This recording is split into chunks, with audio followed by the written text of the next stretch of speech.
degrading the health of our oceans. We need to also formulate policies around the science of the ocean. So we need to think about our approach to understanding the health of our oceans.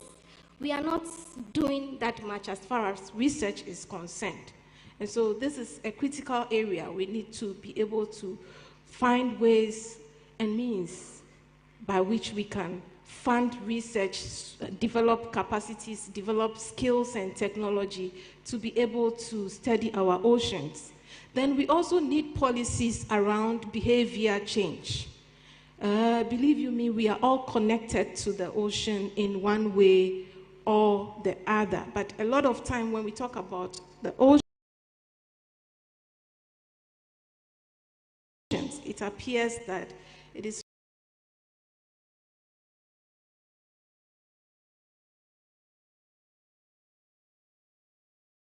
only those of us who work on it, or those of us who do research, or those who are mandated to work around it, and those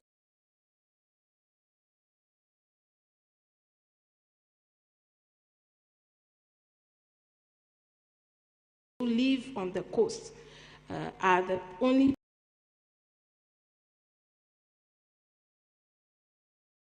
people who need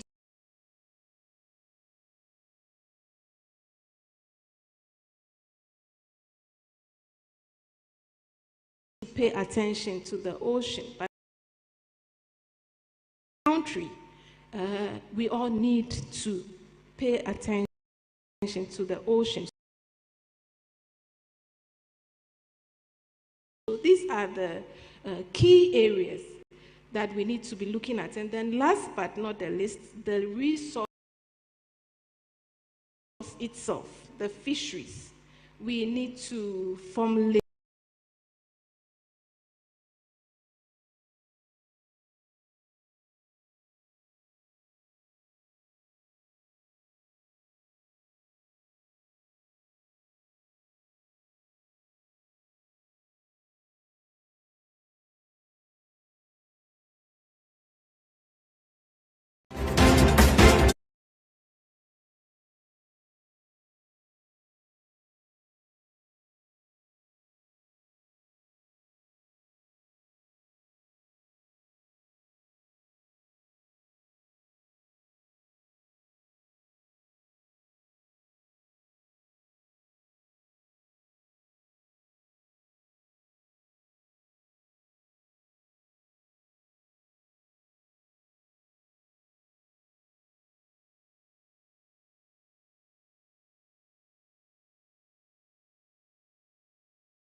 regional or country levels that preserve, that allows for sustainable exploitation of the oceans. And colleague has mentioned the issues of policies, institutional issues, governance of the oceans. So these are very important aspects. And unless we get this right, we will not together be able to, for us to be able to do that.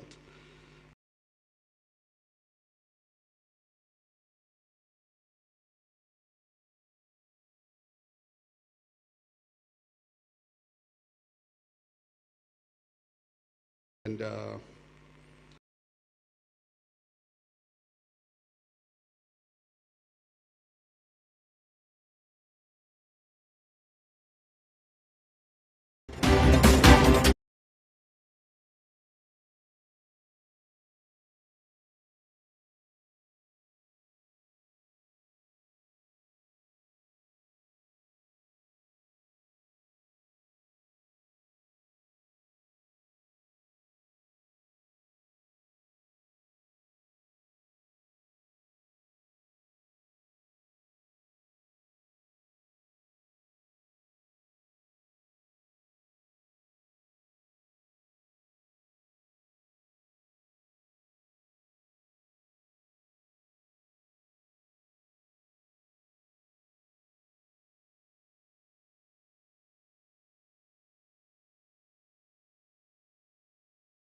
Thank you, Pierre. And last but not the least, Dr. Donkor, please.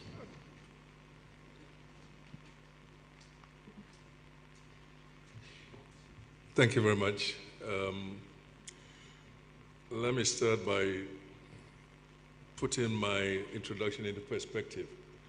I'm a water expert, and that means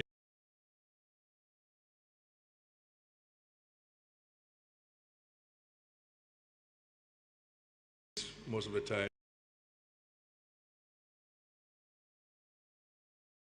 people refer to fresh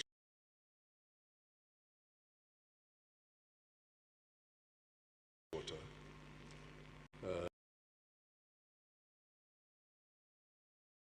But from my perspective, whenever we talk about water, we talk about the whole water cycle.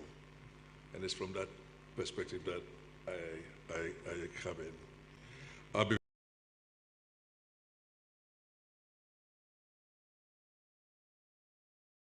very brief because I think this is just to set the scene.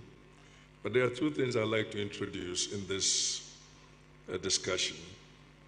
And then when we talk about ocean, let us not limit it only to the blue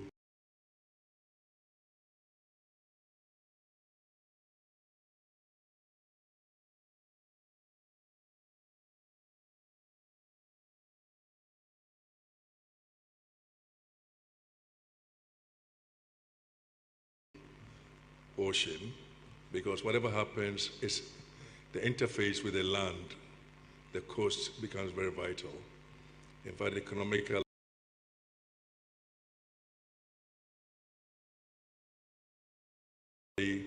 most of the things that happen in the ocean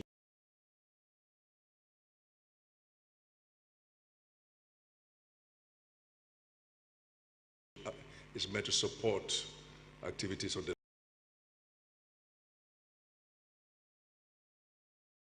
land. And there's an approach which is different. Actually in Ghana, in all the work I've done in Africa, the only time I work in Ghana was to work on this in the context of the Global Environment Facility project. And it defined something called a large marine ecosystem. And that is counting 200 kilometers inland of the coast and 200 kilometers out to sea, and looking at the similarities. And the whole global ocean setup has been divided into different marine systems. So that link between land and sea becomes very important, because in our region, the most important threats are, number one, yes, fisheries, because we depend on fish. I think Ghana is one of the highest per capita consumption of fish. In fact, we had but nature has a way of throwing it back at us by looking at our beaches, and which is true. If you look at the beaches, they are very dirty. Yeah. So that is the second part. The third part is the habitat of the coast itself is linked to the ocean. And one of the things that we did work on in that GCLMA program was to look at along the coast. By the way, it wasn't only Ghana, it was actually all the way from Angola to Guinea-Bissau, so the whole Guinea coast. There was coastal erosion, and that is becoming very important, especially when on the coastal outline. So those are the broad things I'd like to mention. And so those are the things which were the threats, but there was an approach adopted, and it can be adopted as we develop the SOP, and it's called the ecosystem approach, which divides categories, ecosystem habitat, including mangroves and others. Yeah, that will be one. The second will be the fish and fisheries. But linked to that is a third one, which many people miss, and is that if you notice, in 2009, we were predicting in our project that the fish stocks along this coast are going to get smaller and smaller. And some of my colleagues are here from FAO and the others who could already predict if we continue with certain practices. And they are indeed getting smaller. And to counter that, the question that comes is to look at the productivity of the ocean. And one of the components actually was stationed in Ghana, at the University of Ghana, at the Department of the Marine Ecology, where the science of studying productivity could be used in the management of the fishery stocks, or to boost fishery stocks. And I think that program was so successful that many students, postgraduate students from the region, came to do their masters and PhDs in the University of Ghana. And the fourth one is a socio-economic. That is where we talk about economics and the NGOs and the welfare and everything that we've heard earlier today. And the last one was a governance system. And in each of these four other components, there has to be integrated in the governance system either regionally or locally at the national level. And I only could talk all about the regionally because they appointed me as the executive secretary of a structure which was called the Guinea Current Commission, which was going to actually manage this coast from Angola to Guinea-Bissau with the ministers of all the countries contributing towards it. And I remember there were two, for reference in the future, there were two ministerial decisions. One was in 2006, called the Abuja Declaration, which asks for a structure, governance structure, which covers the whole ecosystem. And then in 2011 in Accra, there was a ministerial declaration called the Osu Declaration, which actually decided to establish it. And that is still pending. I think I could go further, but I'll stop here for a while.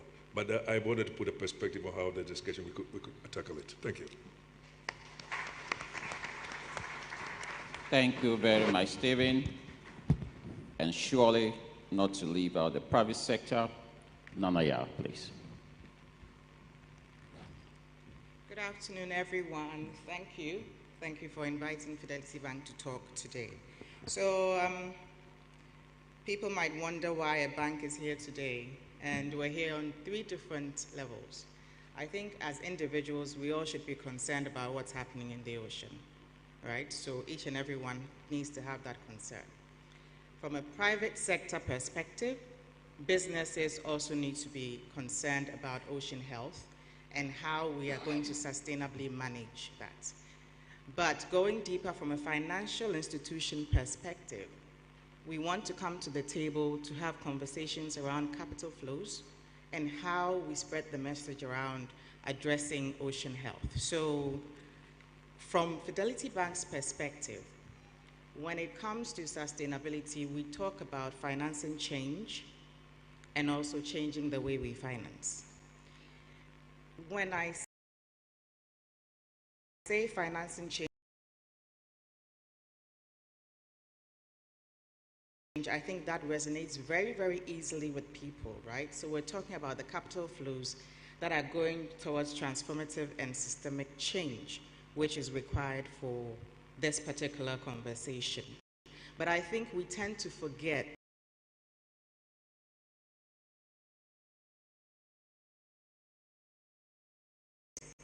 that banks have the opportunity to influence change within the real economy as well. And that's something that I want to draw our attention to today, and really why I want to be part of this conversation. In financing businesses and organizations, it is no longer a conversation around financial returns only. We talk about the environmental and social returns. And that is extremely important in the financial sector, and that is something Fidelity Bank leads on. So where we have a value chain that we need to influence when it comes to addressing ocean health, it's an opportunity for the private sector, particularly the financial institutions, to be part of that conversation. One of the things that the financial sector can do to support is promote what I would call democratization of the conversation, right?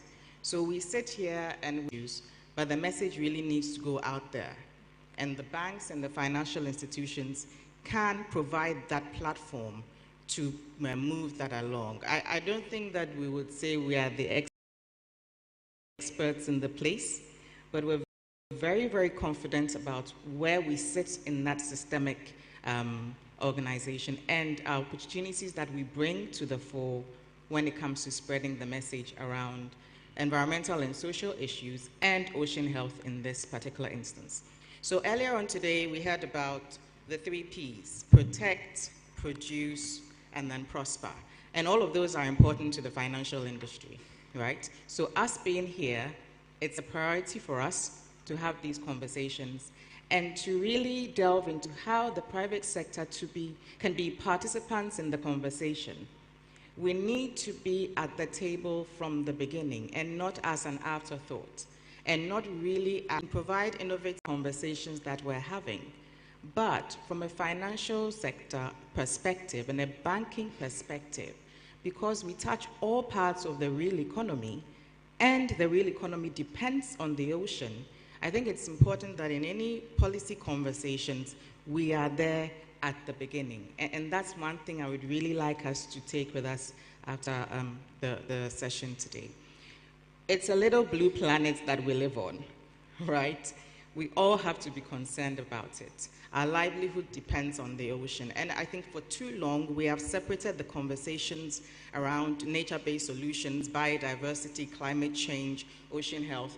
There is no reason why it should be separate. We should approach it in an integrated perspective, right? We need to come and look at it at with a multi-sectorial eye.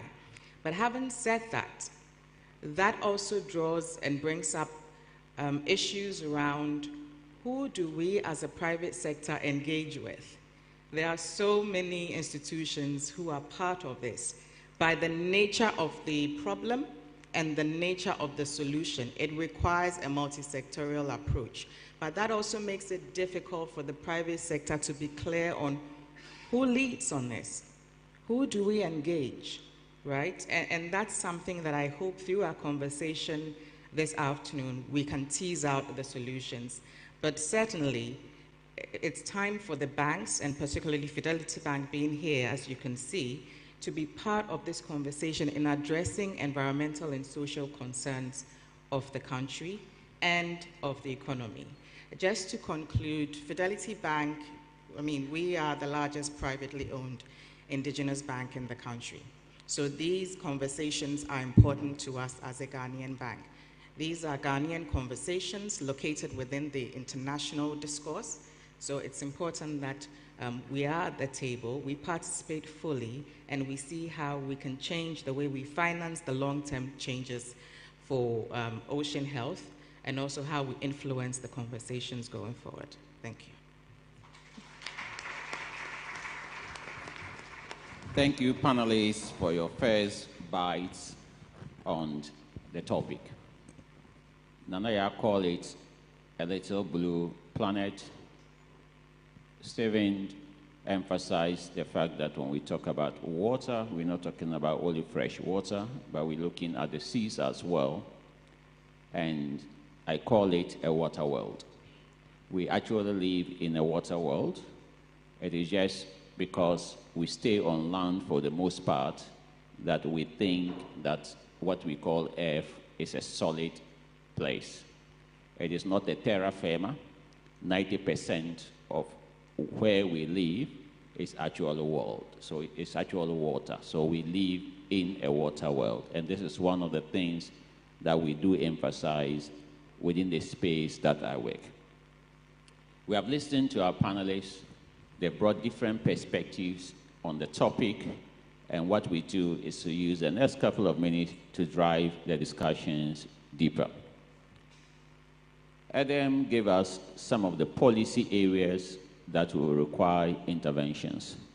I want Adam to follow up in indicating what are some of the priority policy actions that she thinks that we urgently need at the national level. Adam, please.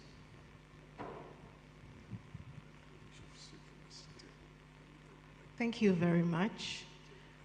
So first of all, I think that at the national level, what we should be thinking about is addressing the issue of our fragmented ocean governance process. We have quite a number of institutions that are tasked with various aspects of the ocean, but we are not working together, and that has yielded problems such as incomplete integration of actions across these various sectors or institutions.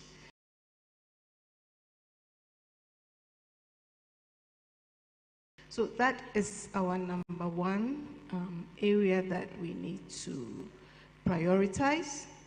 Then we also need to understand that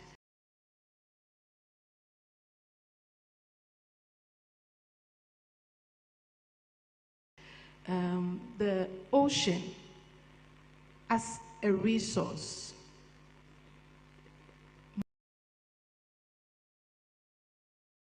managing the ocean is the processes that are required to manage the ocean is quite different from the processes that are required to manage issues on land.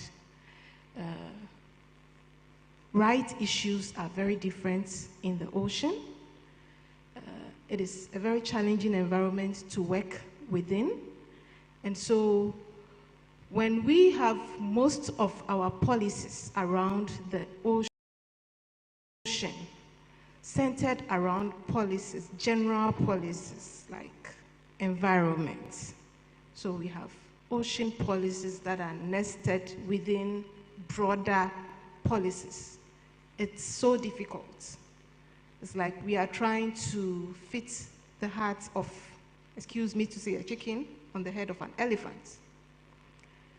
We need to promote or support.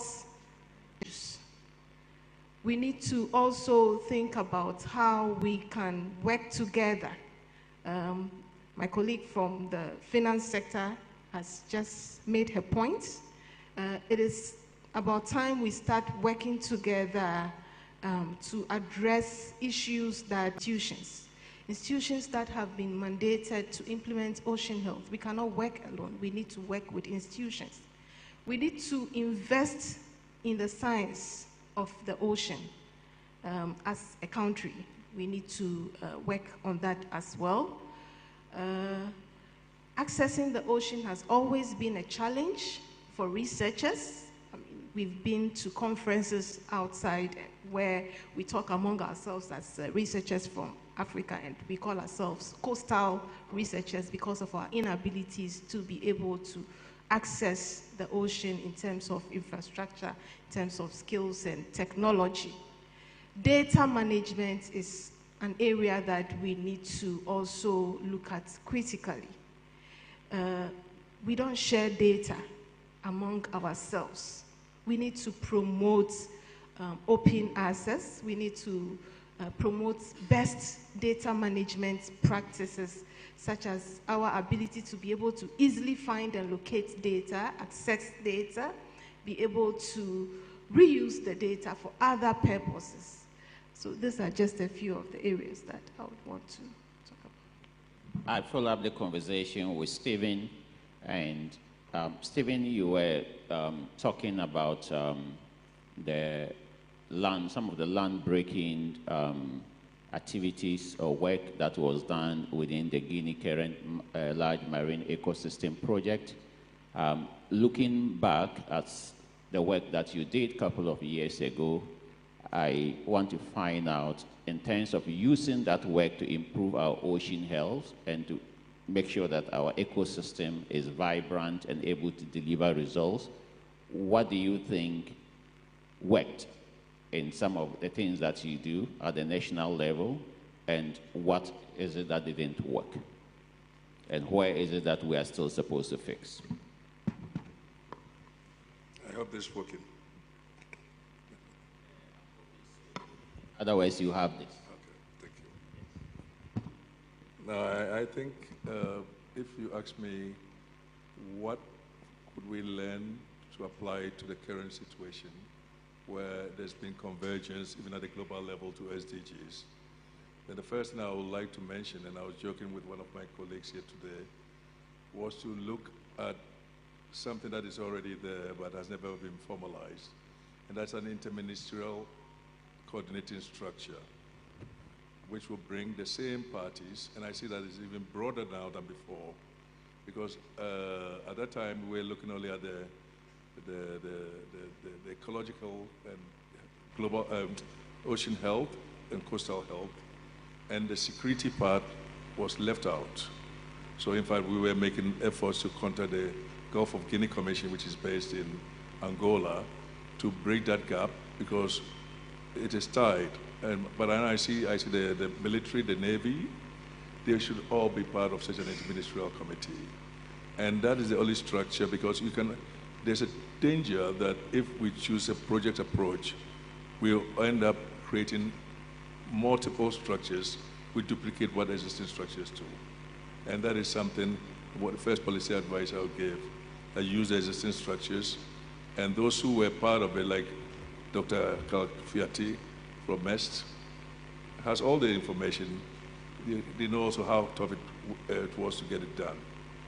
Yeah, so it starts with the institutional setup.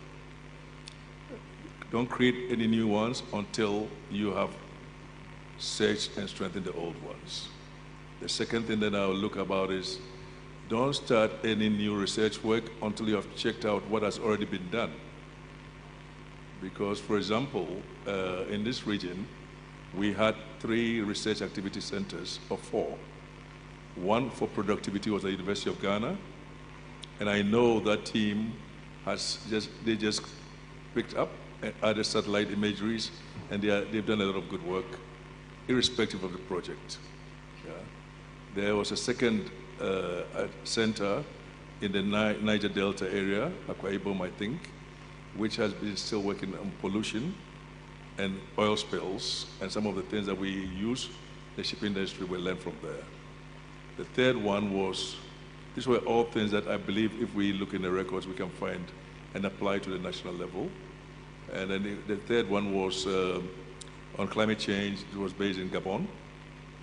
And the fourth one was on fisheries, which was based in Angola. And I think on the fisheries part is very linked to the productivity part. And the fisheries part needed a lot of surveys to be done. And in fact, the chief surveyor is in this room, and I think he's coming in the next session to talk about it in more detail. Dr. Akranti. Thank you very much. And you did mention quite a number of people, and you referred to, in a way, as a repository of some knowledge in this area. And I think we need to also recognize some of the work that they have done. You've mentioned Carl name. Dr. Fiati, can I have your name? Okay. Yeah, well done. Then you mentioned the Venerable Dr. Corentin. Sir, can I have you? Okay, Dr. Corentin is sitting on that side. Okay. So I want to move the conversation with you further, Pierre.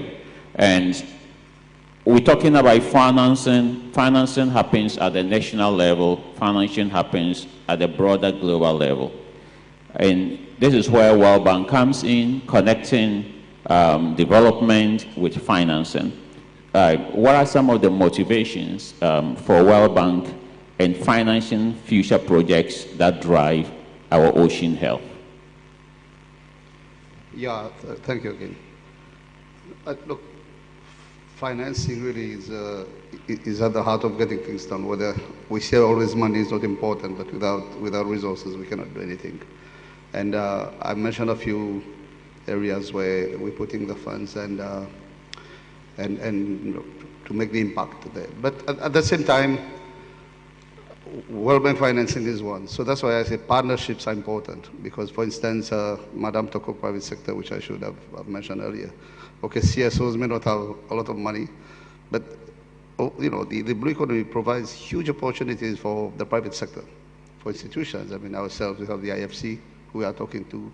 And I really believe that you know, the idea financing, the development assistance is never going to be enough. It's never going to be enough, whether we are in the water sector, whether we are in agriculture. So it's very important that other development partners, private sector and others come in and bring the resources. But I want to make what I think is an important point, because financing is not everything. That's why in the World Bank, we really continue to put a lot of emphasis on the policy, on the regulatory aspect, on the institutional and governance issues, because you can put a lot of money on the table, you can put a lot of money in the blue economy. But if you don't have the right policies, if you don't have the right regulations, if you don't have the right governance, money will disappear. If you don't have the right institutional setup, you know, you might put the money in the wrong place. So money, yes, resources, yes, but having the soft side, as we call it, in parallel is very important. And that's why alongside what we call investment project, where we put money, say, in sea defense, or we put money in dredging. But we always put a lot of money also in policy work. And I can mention the example of development policy lending. For instance, in Ghana now, you know, we know the economic situation. We are working on a development policy operation this year, which we will hope to deliver.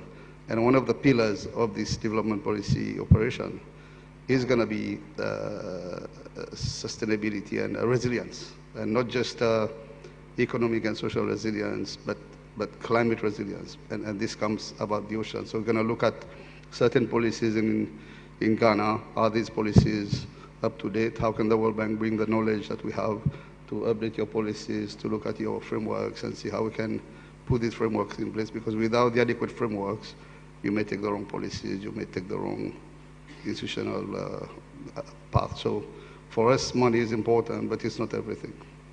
Thank you. My follow-up question is, as a global financing and development institution, you see countries as a major constituency or partner that you work with.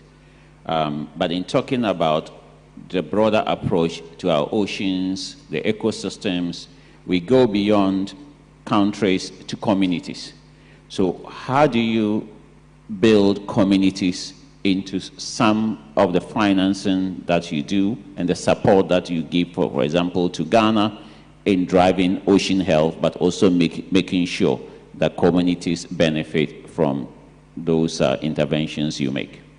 That's a very good question and a very critical question. You know, I look at it from two perspectives. These days, the World Bank, we never do any project without consulting the communities where we're going to bring the financing, whether it's a secondary city project in Kumasi or in Tamale, whether it's part of our West Africa Coastal Area Management Project. One, we do consult communities because no longer do we believe the World Bank has the money. We think this is what it should be. We go there, we say, you're going to do this. No. We come there, we tell you, we've discussed with the government, we believe we have 100 million to put into this activity. Are you okay with it? Mayor, are you okay with it? Are we doing it in the right place? Are we touching the right people? So in the context of the blue economy, it's the same thing with our WACA, West Africa Coastal Area Management Project. What we do, like I say, we have some money for sea defense, but an important amount of the money is going to the communities on the coast, like Sir said earlier. We're going not just in the sea, but on the coast to ensure that these people, we help them to build capacity, to build their own institutions internally, so that they can also benefit from the funds coming in to build their livelihoods, build a sustainable livelihood for themselves. So it's really an important part of this. Thanks. Thank you for that second part of the intervention. This morning on our By the Fireside conversation, the place of the private sector in driving this conversation and influencing change of our oceans, climate mitigation and resilience was very much emphasized. Somehow I was disappointed. Where is MFA? I was disappointed that he allowed the speaker to put back the money in his pocket. I thought she was going to grab that. Anyway, and follow up from that, Nanaya gave us certain perspectives on the private sector. Nanaya, I guess we are thinking about change, and we shouldn't be having this same conversation in 10 years' time if we actually engaged the private sector well. So what do you think we are missing now, or what do you think we must have spot on in getting the private sector involved, such that the big money that we saw this morning will be brought on the table? Okay. I hope you can all hear me. But before I address your question, Stephen was mentioning that there's an inter-ministerial committee that's been established. We're very happy to hear about the harmonization of efforts at that level, so that the private, yet to be formalized, but hopefully soon. So private sector can have that conversation at that level. And then also what Pierre mentioned regarding partnerships is key. Right? Financing is key, but then the additional work that goes around financing is also important for the partnerships that we want to drive. So from our perspective, private sector, particularly the financial institutions, what is the motivation for us to come to the table if we have already not been part of the table conversations? What are the incentives in terms of the policy development? What are the incentives that are being developed for the private sector to be part of the conversations? It's all well and good for us internally to decide that we need to take a greater effort when it comes to addressing environmental and social issues. But it's all done within a policy framework. We never act outside of the framework that exists within the country, right? So for us, it's important that we are clear on that. Are we getting some tax breaks, some incentives? And even to pull back a little bit from this conversation, what is the awareness around the opportunities within the ocean economy and the blue economy? Because before we can even have that conversation with private sector needs to understand what we're talking about. If I don't know what you're talking about, I will not come to the table. Right, so I think a little bit of work needs to be done around engagement and raising awareness, and I'm happy to hear that there'll be local, sub-national, and national consultations around that. So private sector participation, and it should be true participation. It should not be tokenistic, as in we want you to be at the table, so come and tell us what you're thinking about and leave. The mutual benefits around working on ocean health and the blue economy must be addressed. We need to have those confident and honest conversations with private sector. So financial institutions and the real economy private sector partners should be at the table. And I just want to end with a little bit on partnerships and the conversations around partnerships. So for us as a bank, we're very big when it comes to sustainable finance. And that's where we're really directing our financing to issues like these, right? So issues around ocean health, etc. However, it's important that we also we get to a stage where we have both financial and social returns from our investments. And in addressing those financial returns, we need to ensure that our investments are de-risked.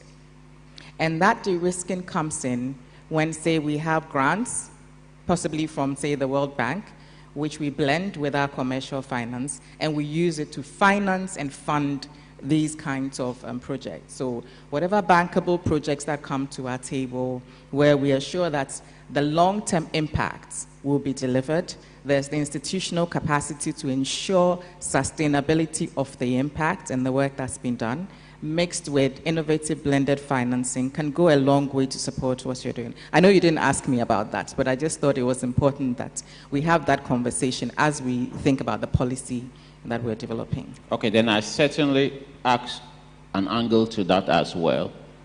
You have dealt with green financing for some time now. Maybe some projects that have been designed on land where you build in just not private sector objectives, but environmental desired objective, improving our environment. What are some of the lessons that you have learned that we can use in looking at ocean financing projects? Okay, so our expertise really has been around, say, the WASH sector and then the SME space as we develop more projects within the green economy and hopefully a few in the blue economy. So I will speak from that perspective, right? Key to us, even before we finance any of these activities, key to us is for the organizations to demonstrate that they really can deliver on their environmental promises that they give. It's not enough for you to just come to us for financing and talk about the financial returns. I need to stress this. The environmental and social returns are important to us as well, and I'm being asked to wrap up, so they're also very important to us. So key for any discussions going forward regarding financing is to ensure that you have integrated considerable environmental and social issues in the projects that you are delivering. And you can demonstrate impact, right? The impact has to be long-term and sustainable in order for us to even consider any capital flows when it comes to sustainable finance activities within the bank. And that's where I'll end up. If anyone wants to have a bit more discourse around what we do in that space, I'm very happy to pick up the conversation after this panel. Thank you. In giving my last couple of seconds and minutes to Adam, I just wanted to find out what is the one traditional knowledge through research or a couple that you think are important in ensuring our ocean health? Okay, thank you very much. And you have 1 minute. Yeah, so I think that traditional knowledge is very critical to the conservation of resources. We all know that when it comes to these resources, communities or traditional, the community are people who live close to the resource, so they know more about the resource than us. So we can engage them in different ways. We can do that through citizen science projects. We can develop projects with them and seek their perspectives, their input into the project.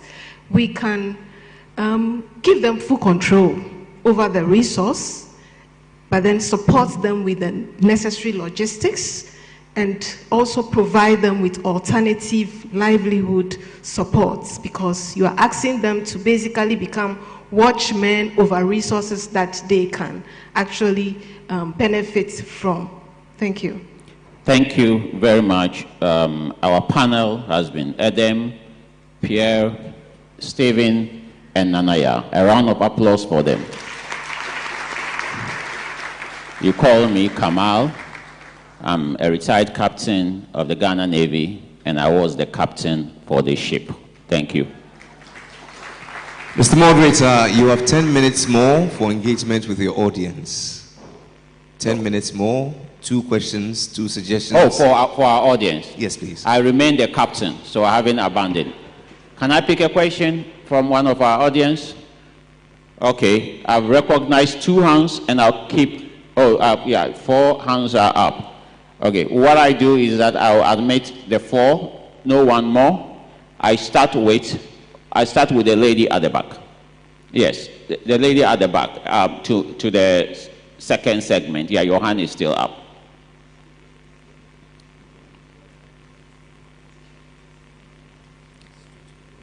Hello, good afternoon. My name is Nana Bwediwa Deku, and I'm a researcher in terms of blue economy. This is just a follow-up to Dr. Edem's question on fragments of ocean governance and also duplication of efforts.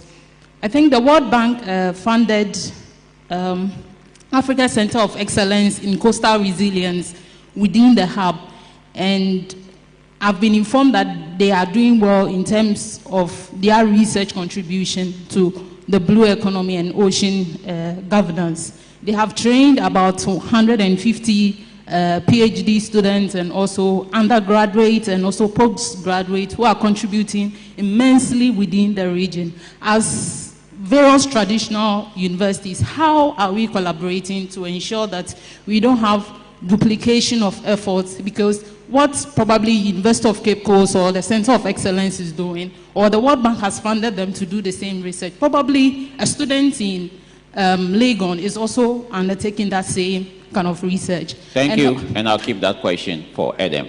Yes, okay. Second, Rista. Rista is an academic, a fisherman. He's a fisherman. Yes. My name is Rista Niama Matthew. I'm simply a fisherman. A journalist asked me, is it possible to achieve the blue economic objectives in Ghana? And I think my question was no. My answer was no. Okay. And it was no because we are not even talking about restoration. We've destroyed basically everything. Our mangroves, our lagoons, everything. We continue to allow Galamsey operators to pollute our inland water bodies. That leads into our ocean. How are we going to deal with this menace before we talk about taking advantage of the blue economy? Especially when we are destroying our ocean front. And you go everywhere, people are building anything around the beachfront, which is not the right thing to do.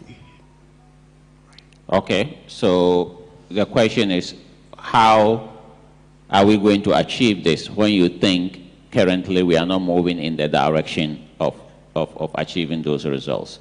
I'll give an intervention to address that to Stephen at the appropriate time. Can I have you, sir? And then there was a last hand. There was a hand that I thought I recognized further down there. Otherwise, I'll give that to you, sir.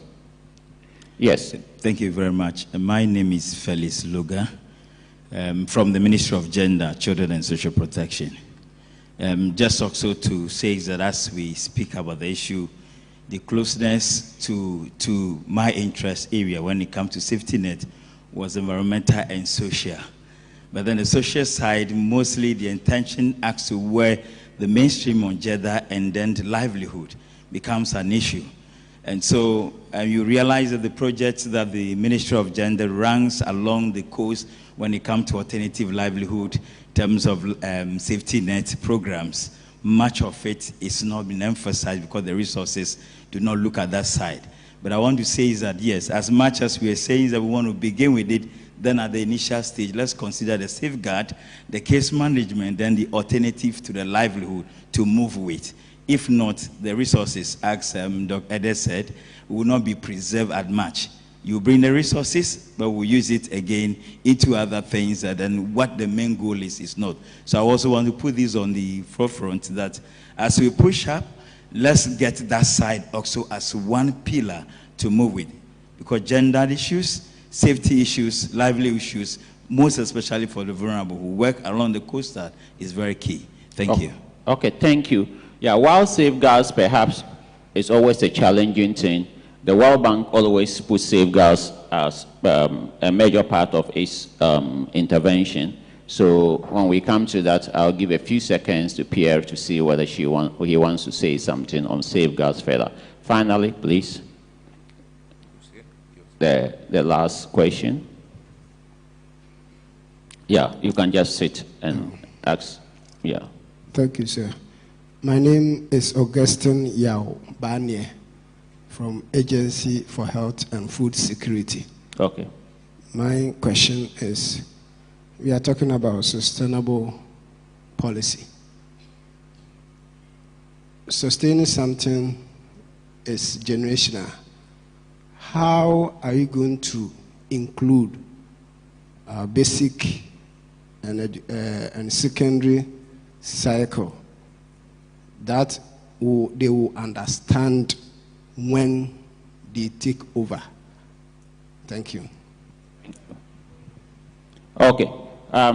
Adam, the question was on what many of our research institutions are doing and the possibility that there can be a synergy. Can you address that in a minute?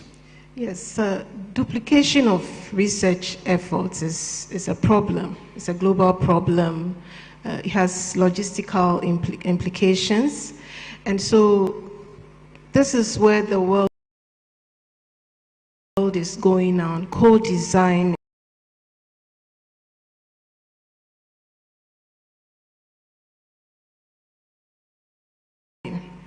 So there are certain funding agencies that before they give you money to implement a project on a large scale, you are asked to co-design the research with everybody that is involved, every stakeholder that has something to do with that research.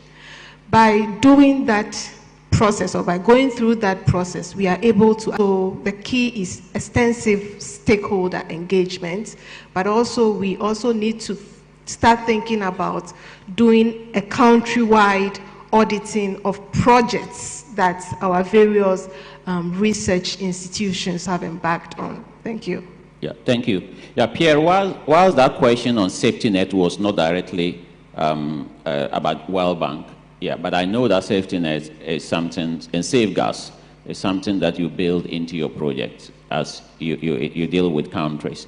In this regard, what do you see in the future, some of the safeguards, including gender dimensions, that you will want to maintain in projects and in your interaction with governments? Okay, thank you very much. I'll just also relate to the second question about what's been happening and why we will achieve or not the objective. Safeguards is important, just a first on safeguards, because if we don't have safeguards, whether it's environmental or social, then nothing will happen in the right way. That's why, sir, you have today situations where Galamsey is destroying things. You know, we have a project to try and do some restoration, but it's nowhere near the needs that exist. The same thing in the sea. We destroy our own fish stocks. Why? Because there's no safeguards, whether it's countrywide. I mean, in the Indian Ocean, where I'm from, we have a Indian Ocean Tuna Commission that monitors fish stocks. They put the quotas, they advise governments. I'm not saying it's the best, but it's kind of a safeguard to preserve stock. So unless, that's why I said earlier, you cannot put all the money, but if you don't think the right way, you don't follow planning rules, you don't follow the right policies, you do things without any enforcement of laws or, you know, what the institutions are there for, then it's going to be exactly as you described, sir. And that's why the World Bank is very strict about the environmental safeguards aspects in every project. If we don't feel the environment is being adequately preserved, we will not go ahead with a project. Likewise, social safeguards. In our projects, every project, we are required to make sure that the social dimension is protected. Social safeguards is one thing, and we have a very clear policy on gender. Everything we do, every project I approve today on my level, I am required to make sure that the gender aspect have been adequately captured. If it's not, I will return it back to the teams and ask them to bring it back. But on safety net is important. I mean, not just more in poor countries or developing countries, even in advanced economies, they have safety nets because there's always, you know, pocket of poor people, and in our countries, our part of the world, safety nets become even more important, and that's why, as you say rightly, the whole aspect of gender, because it's an issue of inclusiveness, and unfortunately, we all know in this part of the world, gender remains an issue in many countries. Ghana is a little bit better. I've done most of Africa, West Africa.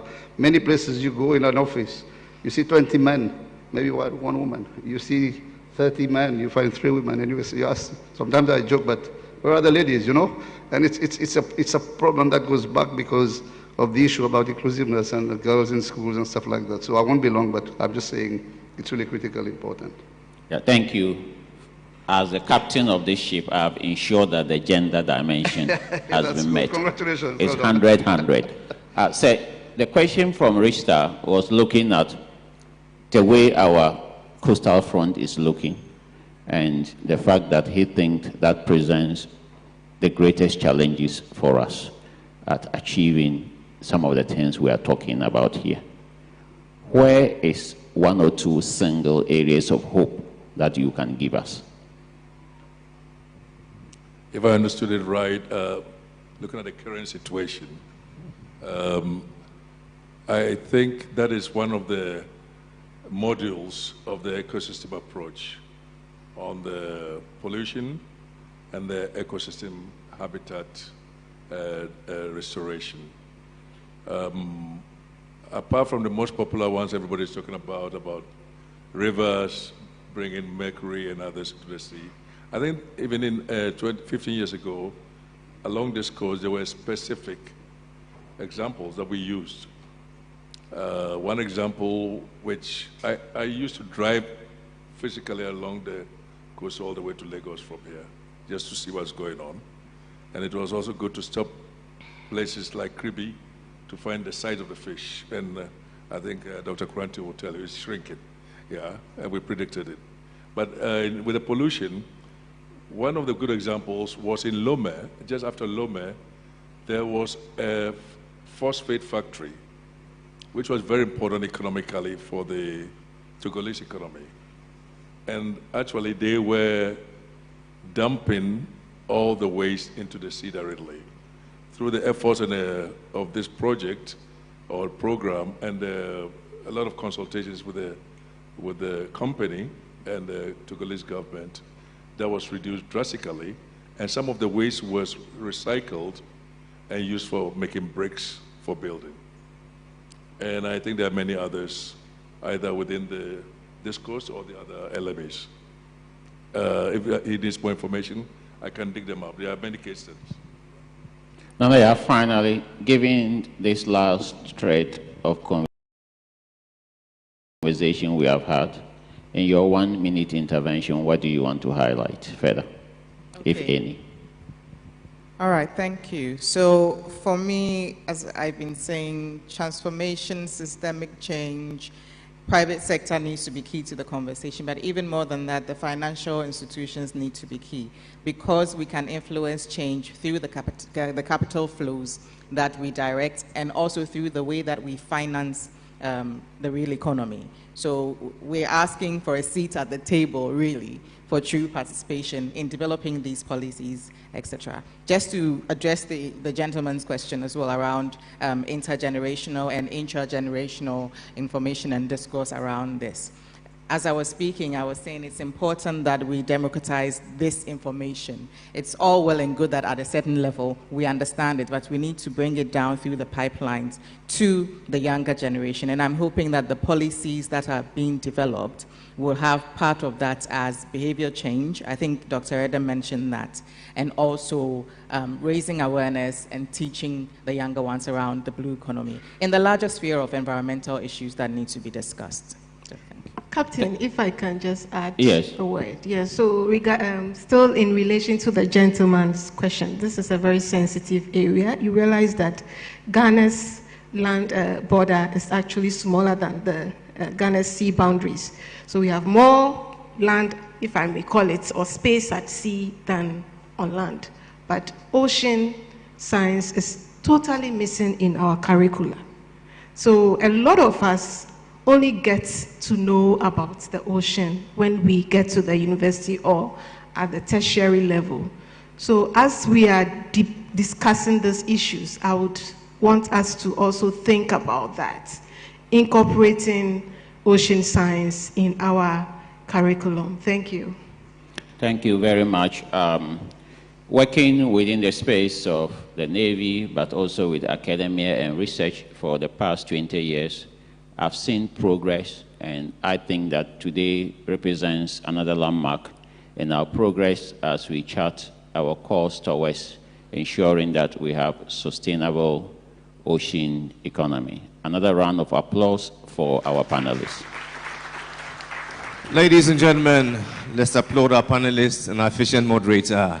How about a group photograph together? Photographer, would you be kind? And so in the matter of ensuring our ocean health, there have been many themes. There have been calls for partnerships and collaborations, innovative financing to de-risk ocean conservation efforts, extensive stakeholder engagements, training and alternative livelihood programs, building safety nets, amongst many other sub-themes. For a lot of people, they were seeing God in 3D, like my brother here. He claims to be dreaming, but I know he's seeing God in 3D. I know it's hard to keep the attention after lunch, so I want us to do something special right about now. Please, let's all be upstanding. I just want to show you something small. Some few tricks. We call it juju and tricks. Something small, just to keep you up. It's not military drill. I can assure you it's not like the captain's military drill. And so this is something we do every time we come back from lunch. We just stretch a little bit so that at least we can keep awake. Mr. DJ, if you're ready, let's have the music right about now.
So that has bedeviled us, and ladies and gentlemen, the solution, I believe, lies in our hands.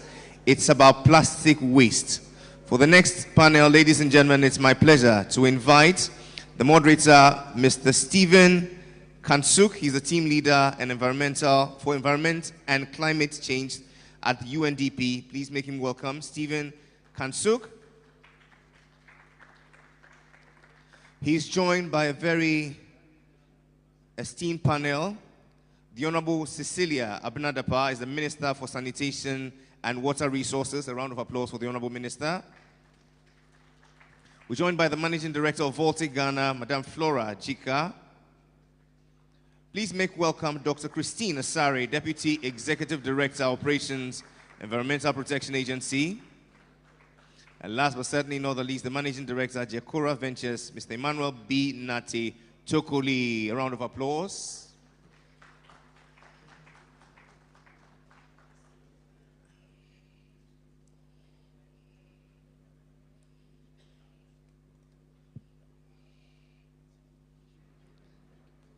With time reading 3:20, Mr. Moderator, I'll come back for you at 4:20.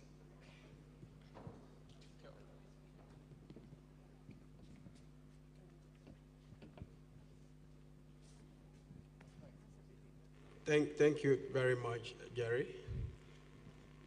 When I dance to that music, sometimes I get a bit very confused. And if I'm not able to moderate well, then you should blame Jerry for playing that music. I really like it, and I think I danced quite well. Thank you very much, our distinguished participants and delegates, and our high-level panelists for making time to be here today for a very important subject matter like plastics and the role that plastic plays in terms of the health of our oceans. And as Jerry has mentioned, we have very high-level distinguished panelists that are glued with the authority, the expertise to be able to address this very important subject matter. But even before I go ahead to introduce them again and to probably ask them specific questions, I think it is important for us to commend the SDG delivery unit led by my own mentor and leader, Dr.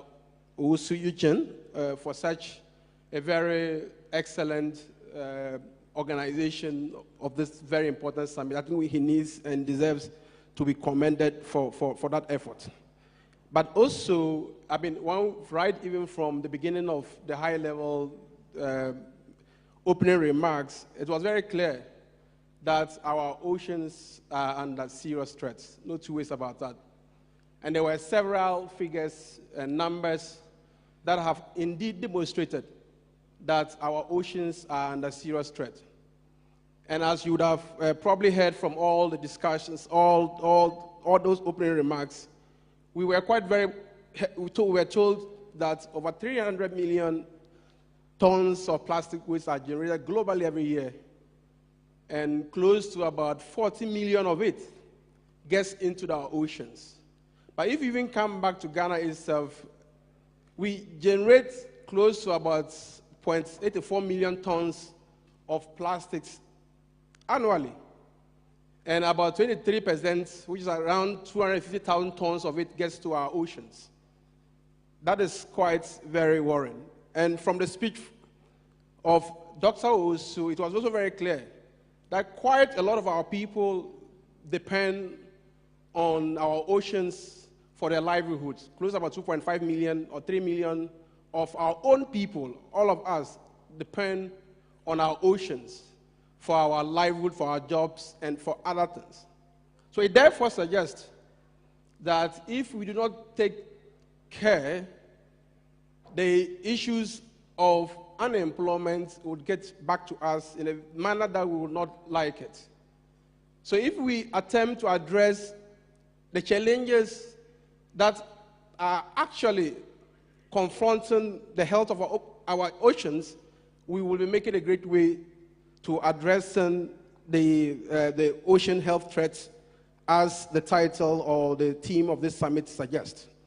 So without really talking so much, let me go ahead to, first of all, welcome the very venerable, honorable Cecilia Dapaah, the Minister of Sanitation and Water Resources. She's a minister that I really admire from public service, and she has done quite a lot of work at a policy level in addressing some of the environmental challenges that we face as a country. Madam, you're welcome.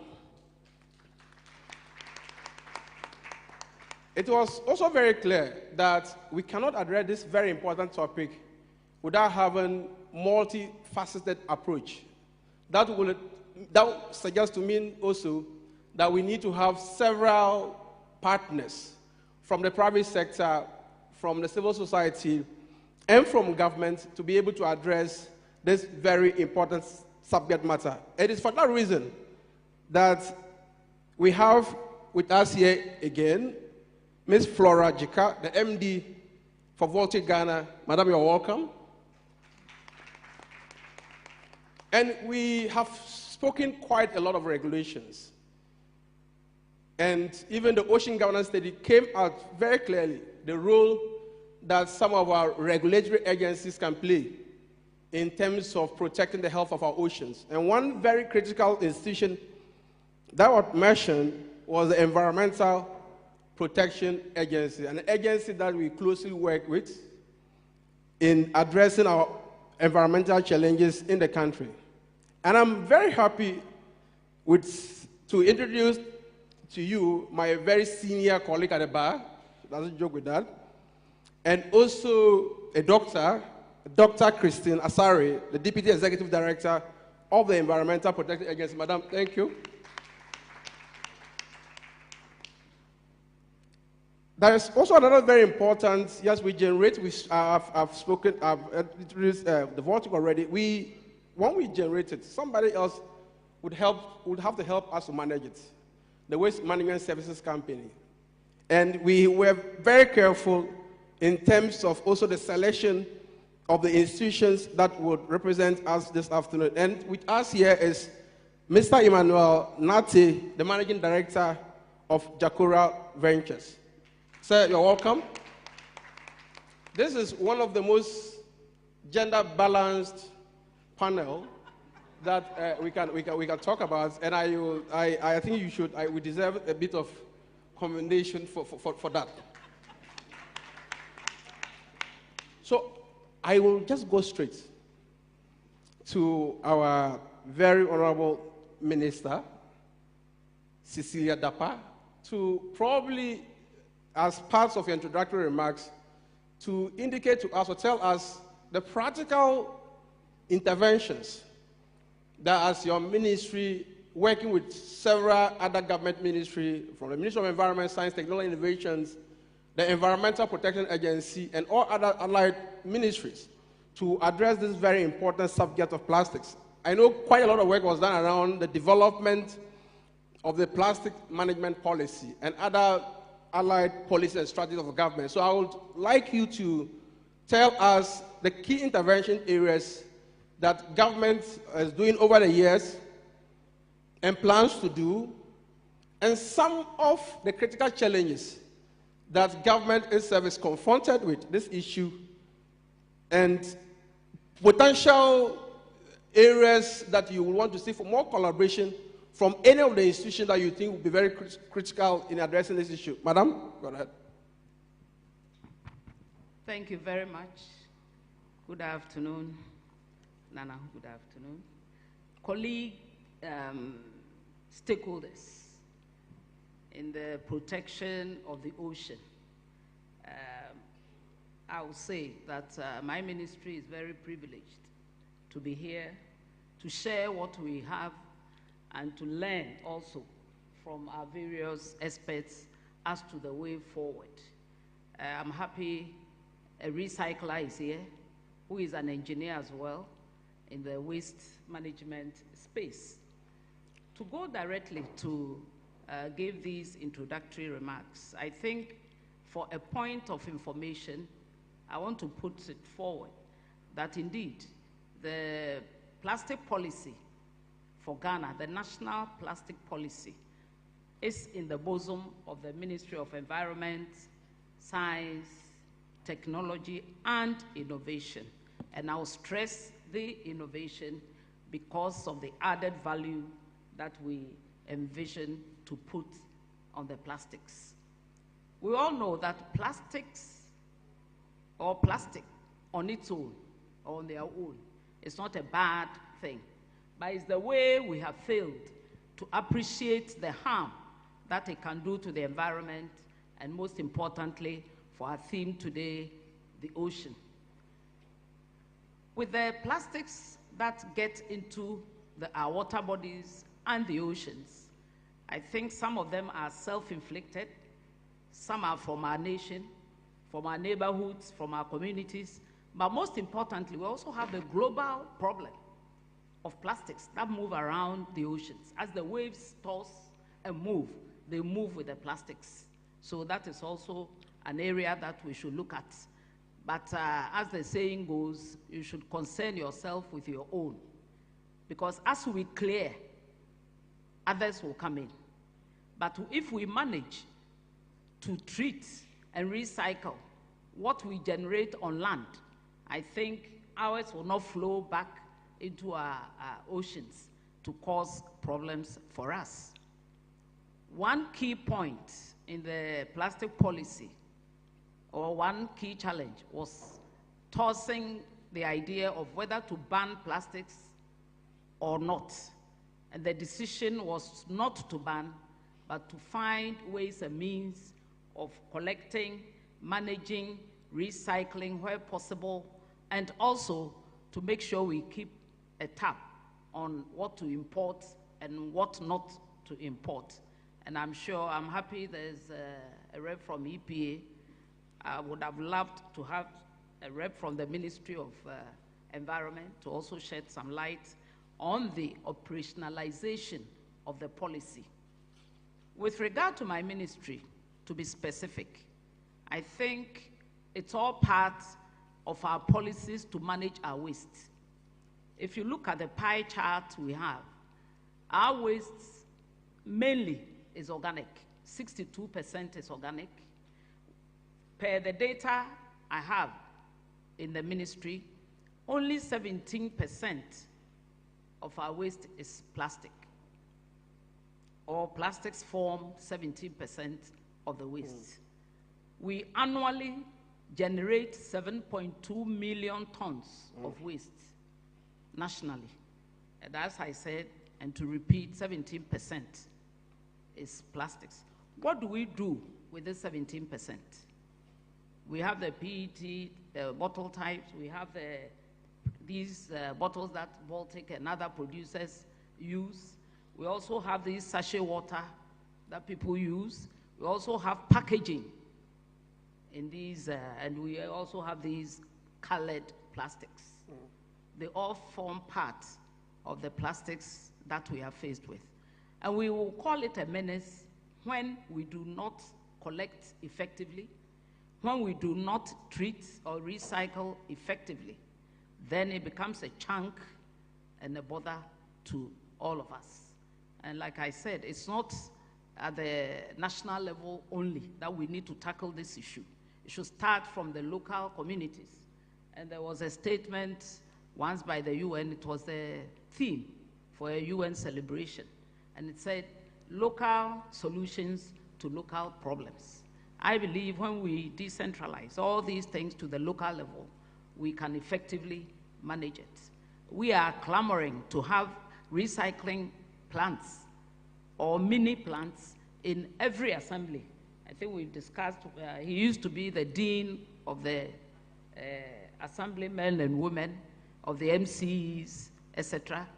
And we have tossed around this idea of having plastic recycling in all the assemblies. And a pilot is being considered. In fact, 3 ministries are handling this: MESTI, Sanitation and Water Resources, as well as Local Government and Rural Development. We've had a series of meetings, and I think we have crystallized this idea of having effective piloting to see whether these things can be replicated around the country. Secondly, we also have this pilot project that we have executed effectively with MESTI, from using waste to generate energy. We've succeeded in doing that, and it's in Jankoba in the Ashanti region. They have generated the power, and they are using it within the catchment area. So I'll pause here. I think we have a lot to discuss in this area. Thank you. Thank you very much, Madam. Thank you very, very much, Madam Minister. I will get back to you again as a follow-up question. And you recognize, right, even from the start of the program, one of the key areas that was identified as the key barrier to the fight against the protection of the ocean health was also about the issue of limited, I will not say lack, but limited coordination among ministries. I know you are doing quite well with Ministry of Environment and a number of things that you have mentioned, but it appears it's still an issue. How can we be able to address this lack of or limited coordination among government agencies to be able to address this very important subject matter as we speak? If I understood you well, are you saying there is not an effective coordination? The studies seeks to suggest there is some lack or some lack of effective coordination among government agencies, government ministries, and all stakeholders in this ecosystem of plastics, or in the fight against the ocean, the protection of the oceans itself. That was one of the key points that came out from that study. Okay. I believe what I'm seeing is maybe we need some more improvement in the area. Otherwise, we are effectively coordinating. You know, some of these, we are even coordinating with the Ministry of Tourism and Culture, because the beach fronts, you know, that's where our tourists love to visit. So we liaise with the assemblies. We know what they should do to give these contracts to the private sector. What I didn't stress on is the collaboration between our ministries, various ministries, and the private sector, vis-a-vis all these projects that we have in mind. I believe strongly that with the participation of the private sector, we will succeed. We cannot do it without the private sector, you know. Thank you. Thank you very much, Honorable Minister. Then I'll go back to our private sector, that government cannot do that alone. It requires enormous support from the private sector. So I would like to hear from you, Flora. Global brands like yours, what are some of the interventions that you are doing in the past now, and even for your future plans in terms of helping to address this plastic maintenance issue? And how can those tools or project designs be applied across all industry widely?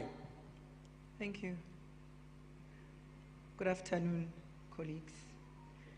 We see water stewardship, and you call it the plastic menace, as two sides of the same coin. In the opening address, I quite resonated with what Dr. Eugene Owusu said, and his call to action for all of us was, we really need to start addressing our relationship with the oceans, because we've got a role of water stewardship, which is a role all of us have. And on the other side of the coin is plastics. Now, plastics are undeniably part of our everyday lives, right? It makes sense hygienically, it's affordable, it's light. However, it does find itself into the ocean, and it does cause a problem where our relationship with the oceans are concerned, because our relationship is to safeguard the oceans. Because for anything else, a lot of the oxygen that we have on Earth is actually coming from the oceans. So how are we addressing this as the private sector and as the producer of PET bottles, as our Honorable Minister has already said? First, we've got an SDG goal that we adopted as part of the Coca-Cola Company, which says that we will recycle, for every bottle that we sell, we'll recycle a bottle by 2030. In Ghana, we are well on track to get to achieving our 2020 goal, which is to recycle 100% of the PET that we put out. And how are we doing this? Part of what we are doing is, I invite you to take a walk on Legon campus, and you will see no less than 40 bins where we are effectively collecting plastic waste for recycling. Another example is the petroleum stations that we've partnered with across the country. At a lot of them, you will find bins where we invite you to put in your plastic waste, your bottles. We also have a separate bins for sachet so that we can collect them. We've partnered with multiple recycling companies across the country so that we can ensure that this recycling happens. However, for me, and the Honorable Minister said is something very, very important just now, is local solutions for local problems. And it starts with all of us in our homes where we are using and consuming plastics every day. You know, and I'm not going to ask you to raise your hand, and I'm not going to do it myself, but in all our homes we use plastics, and we need to start recycling at the source. Local solutions for local problems. I think that's a very, very powerful statement that she made, and we resonate a lot with that. Hence our goal to ensure that we recycle 100% of what we sell by 2030, and we can only do it with the assistance of everybody in the room and everybody else that is not here today. Thank you very much. And I'll go to Dr. Christine Asare. As Government Regulator Enforcement Agency, we would like to hear from you as well, the kind of systems or tools that are put in place in order to address the plastic pollution issue that we are currently having discussion on. Thank you. Good afternoon, everybody. Good afternoon, Prof. Good afternoon, Doctor. Nana, good afternoon. I would like to say that one thing I've learned here is that it looks as if our national plastic management policy, like our Honorable Minister said, we need to do more dissemination and let people know that it exists. In fact, I'm holding a photocopy of it here, and it actually exists, and it was done in March 2020 by our ministry. And it was done with a lot of stakeholder engagements, and it actually looks at the positives. I would like to, as a lawyer, I always like to quote directly from the source.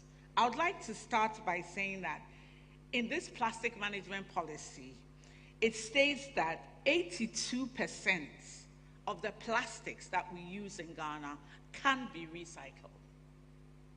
So we can recycle them. And it also goes on to say that this constitutes about 1 million tons, the plastics that is generated in Ghana to our landfills. And it goes on further to say that if we are able to get the private sector involved, get businesses to start, green businesses to start around plastics, we can actually get 2 billion Ghana cedis a year. So it's not all negative, but it is the interventions that we are putting in place as governments. For me, I think this is something that is very attractive to, young startups, and there are a lot of examples that we have in the system. We have people who are using these plastics by recycling them into bags. I think we all know about trashy bags. They started so many years ago using the waste that was being generated by fan milk. And they've gone ahead, and now when you see their bags, it's actually improved from the first ones that they had. They are very durable, and it's more for exports, and a lot of people buy it. There are others who have used these plastics to mold building blocks. How do we promote these things? Some are using it for roads. In fact, if you come to the frontage, as you enter Mesty and EPA, that road there was made from plastic blocks.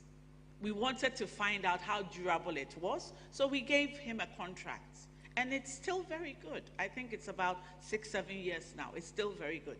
So we have people who are going into recycling, upscaling plastics. Plastics are being used for artwork. There is a bus stop at Jawulu that has, plastics have been used to construct it. And it's so beautiful. That company has done a very good job. But then, how do we sustain these companies? How do we get the financial sector to actually assist them? What EPA does is to give them technical advice. We have a Cleaner Production Center where we try to let people understand that plastic wastes can be reused. And we point people to areas where they can get these plastic wastes so that whatever business they are starting is, can be sustainable. Another thing we do is we support the international, regional, and national processes when it comes to plastics. For example, with the oceans, the blue economy, EPA has been a part of it. With our mother ministry, we have supported the efforts to ensure that there's a lot of, awareness created, because this is part of our mandate. When you look at our Act 490, you realize that what it talks about is that EPA collaborates, coordinates, and that's what we tend to do.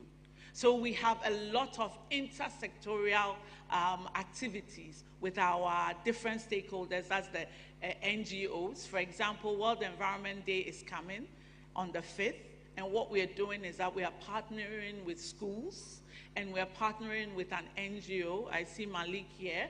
And what we've done is that he has actually gotten some funding to sew bags that are made out of cloth. And this is something that we are educating the school children on. so that they buy these bags, or we give it to them free. It's 2 cedis a bag. They can use these bags for buying their wache, their cocoa, everything that they want to buy, instead of getting the plastics. We've realized that education is key, and that is one of the things in this policy. It talks about the behavioral patterns of people and how it will take some time to change.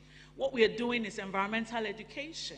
We've actually formulated a source book for the Ministry of Education. We did it with the Ministry of Education, and what we've done is that source book actually has issues with recycling, how to reuse plastic at the basic level, from basic school to JSHS3.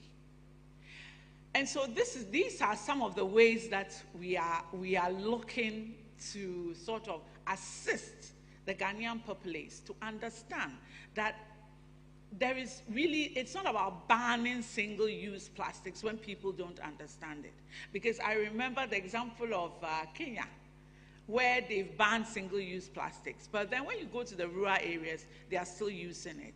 It's a process. So Ghana decided through this policy that would rather embark on education, assist NGOs, assist industry, so that they can actually practice this issue of recycling, upscaling plastics, reuse, so that as we go along, you know, we can actually get people to understand and phase out the use of these single-use plastics. So these are a few. I don't want to go on. We have quite a lot that we are doing, but I'm sure as we contribute. Thank you very much. I will come back to you again, but even before that, I would like to hear from Mr. Emmanuel Nartey. I mean, there are quite a lot of policy frameworks, as was mentioned by the minister, and other regulatory systems or tools that are put in place, as was also mentioned by Dr. Christine Asare. But we still find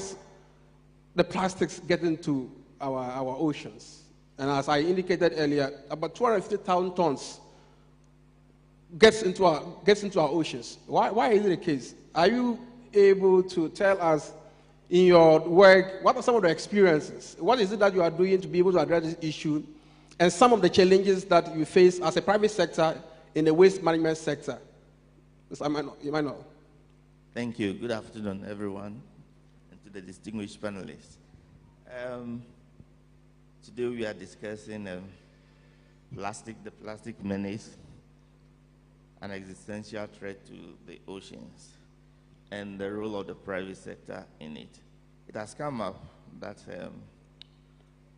in the course of human development, the number one villain in creating this problem, ironically, is the human being, the one who's supposed to be of the highest intelligence.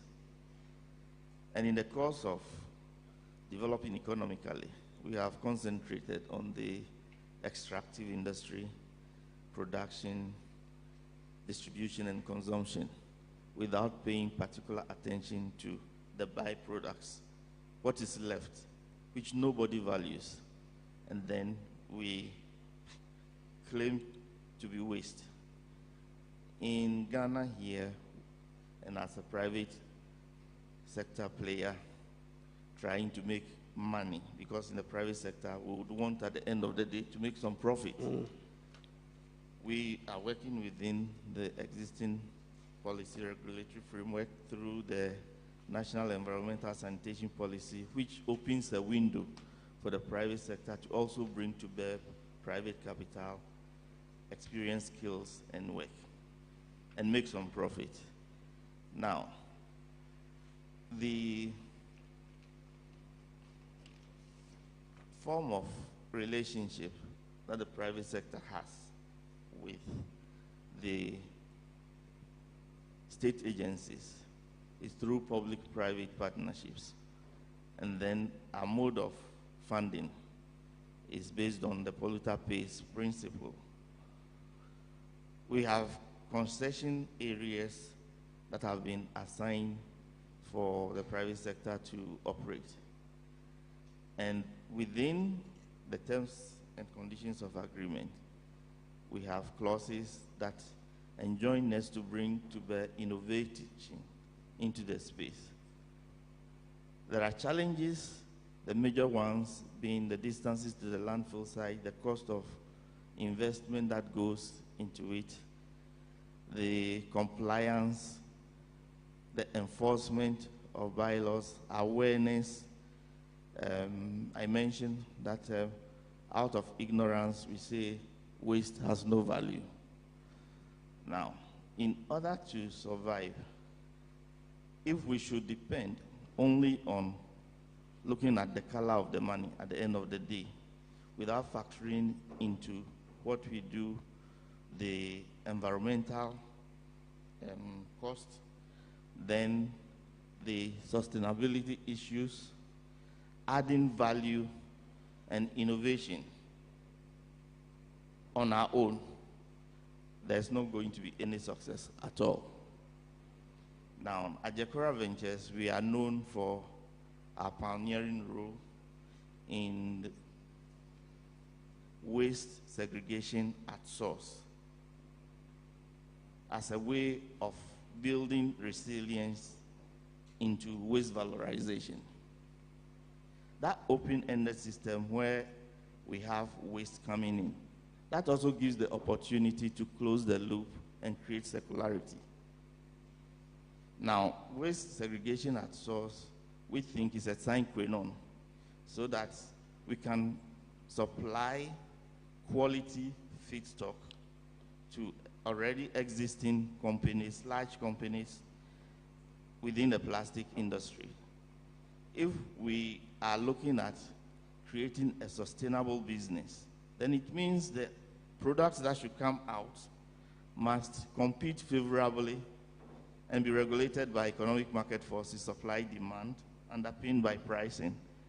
So if you are to create products out of contaminated waste, obviously there are technologies that can clean it and you get your products, but will it be able to compete favorably on the market and create sustainable businesses? So in the recent past, there's a new crop of SMEs coming up with the focus on creating a paradigm shift, making business out of the waste, so that we can create employment and there will be positive impact on ecological balance, on climate change, and most of the challenges of pollution that the ocean is faced with. It was said that we live in a water world. The 10% of the most intelligent species of humanity on the land, by inappropriate methods of disposing waste, which, as part of which the plastics end up in the ocean. If we are able to extract them and then create businesses out of it, we'll be going a long way in arresting the already deplorable situation, and then adding on to it, we'll be able to also preserve our primary resources, which is in the extractive industry, and then also impact positively on climate change. At Jekora Ventures, we want to position ourselves to become waste brokers, supplying quality feedstock, both organic, paper, plastics, and other waste segregated at source to feed the industry. I think one major challenge that we must emphasize on is to break the negative attitudes of our compatriots towards scientific ways of managing waste in the system. We seem to reside in an environment which is very conducive for easy survival. And therefore we take for granted a lot of things that we do. It said also that money, which is the medium of exchange of values. Okay. All right. Thank you. Thank you, Mr. Nati. I mean, on going back to you again, I mean, you made a very good point about segregation at source.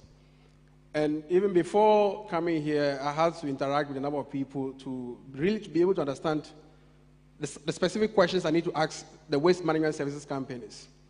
And one of the questions that I had from them was the fact that they make attempts to segregate their waste at source from their households, from their businesses. But anytime you come around, not you in particular, but the waste management service companies, they lump all of them together. And it's not encouraging them to segregate the waste at source. Is it a case of lack of infrastructure to be able to accommodate waste when it's segregated from source? But of course, we heard from Nanaya from Fidelity Bank, who made it very clear that they have enough resources financing for programs. Is it a case that your business models are not attractive enough, or you don't have infrastructure to be able to accommodate such aggregations when they are segregated at source? What is the real issue? Well, segregating waste at source and the business model surrounding circularity involves a lot of investment. And like you rightly said, the existence of infrastructure is quite key. Civil infrastructure, waste management is also localized in the communities. The waste is generated within the communities. So if you want to segregate at source, first you must understand the dynamics in the space, the mode of generation. It's a scientific way, and there scientific studies have been done. For example, in commercial areas, in big companies, in first-class residential areas, people have got the space. Those who generate a lot of volumes, they also have an interest in reducing the cost of waste collection. So it's very easy for them to do the segregation at source. When you go into the slums, communities within the third-class areas, sometimes they are even competing for space to put the different color-coded bins that are supposed to be there. So a different model has to be designed for that, and you need spaces within the communities to create buyback centers so that people who have been able to segregate their waste at source can bring it to you for a fee or to sell it to you.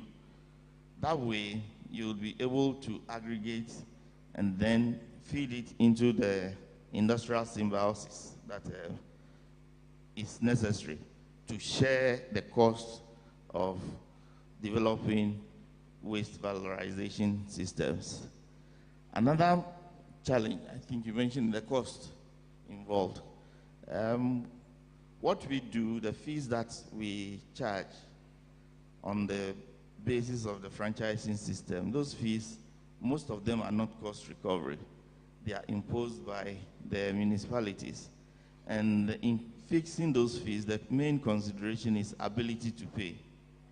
Meanwhile, the technologies that are used, even when it comes to the open-ended system where you just use trucks to transport and send away, the equipment are imported, dollar-based, the distances are far, and if I must give some examples, somebody, let's say in Accra, sending your waste to Insawam around distance of 94 kilometers on a monthly basis, collecting 4 times in a month, the third class area is supposed to pay 30 cedis.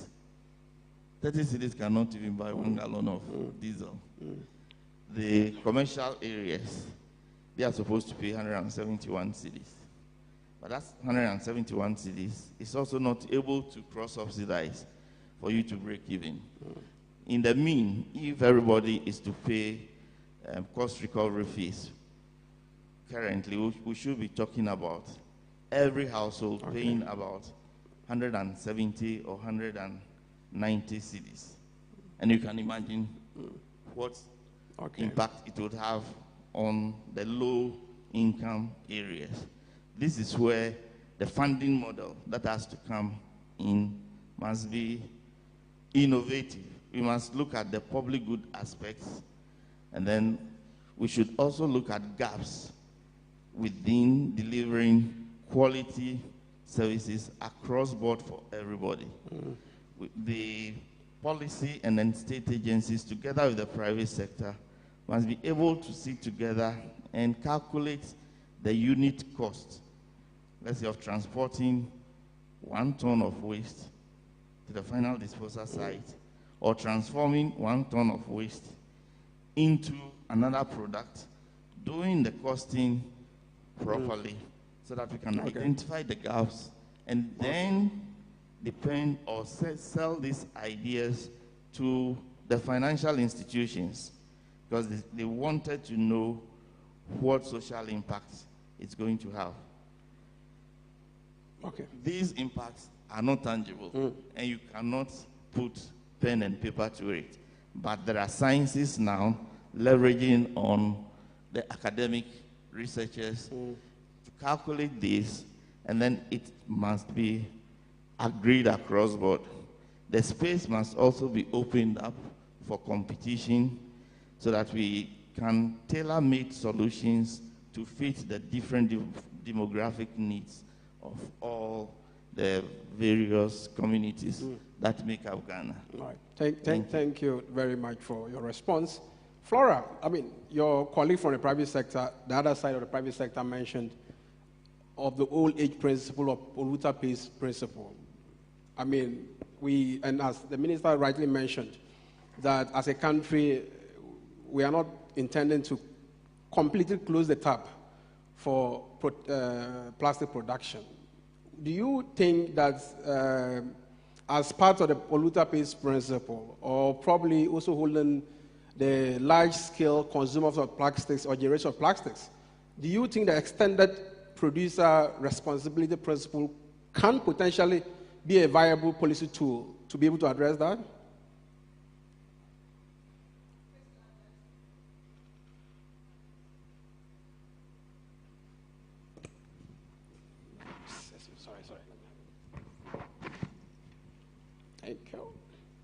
Thank you. First, let me support what my colleague has just said about separation and segregation. I think separation also starts with a type of waste. You know, so when we speak about separation, the ask is not to go out there and start having 5, 6 bins. It's to start with one type that you can identify where the costs make sense, etc. And then where the question comes from of our responsibility as producers, definitely I agree with that. That's part of why we've got a goal to recycle all the bottles that we put out there. We believe that the waste problem is a collective problem that we all have that we need to solve. And we also believe that in recycling and ensuring that plastic gets more than one life, we also need to look at education and necessity. So, for example, there's a lot of markets where it's necessary to have straws, however, they've changed a form, and they're now a lot more biodegradable. In the same sense, like I said earlier, plastic is an undeniable part of our everyday lives. However, is it necessary to have the neck sleeves, for example, as part of the packaging process? Because that adds to the plastic waste.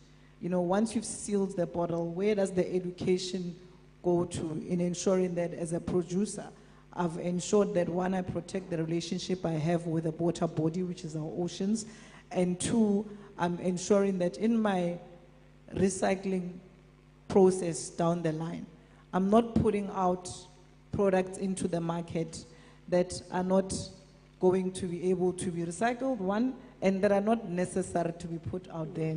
And that's hence the example of the neck sleeve and the example of the straws. I think we definitely have a part to play, especially as producers.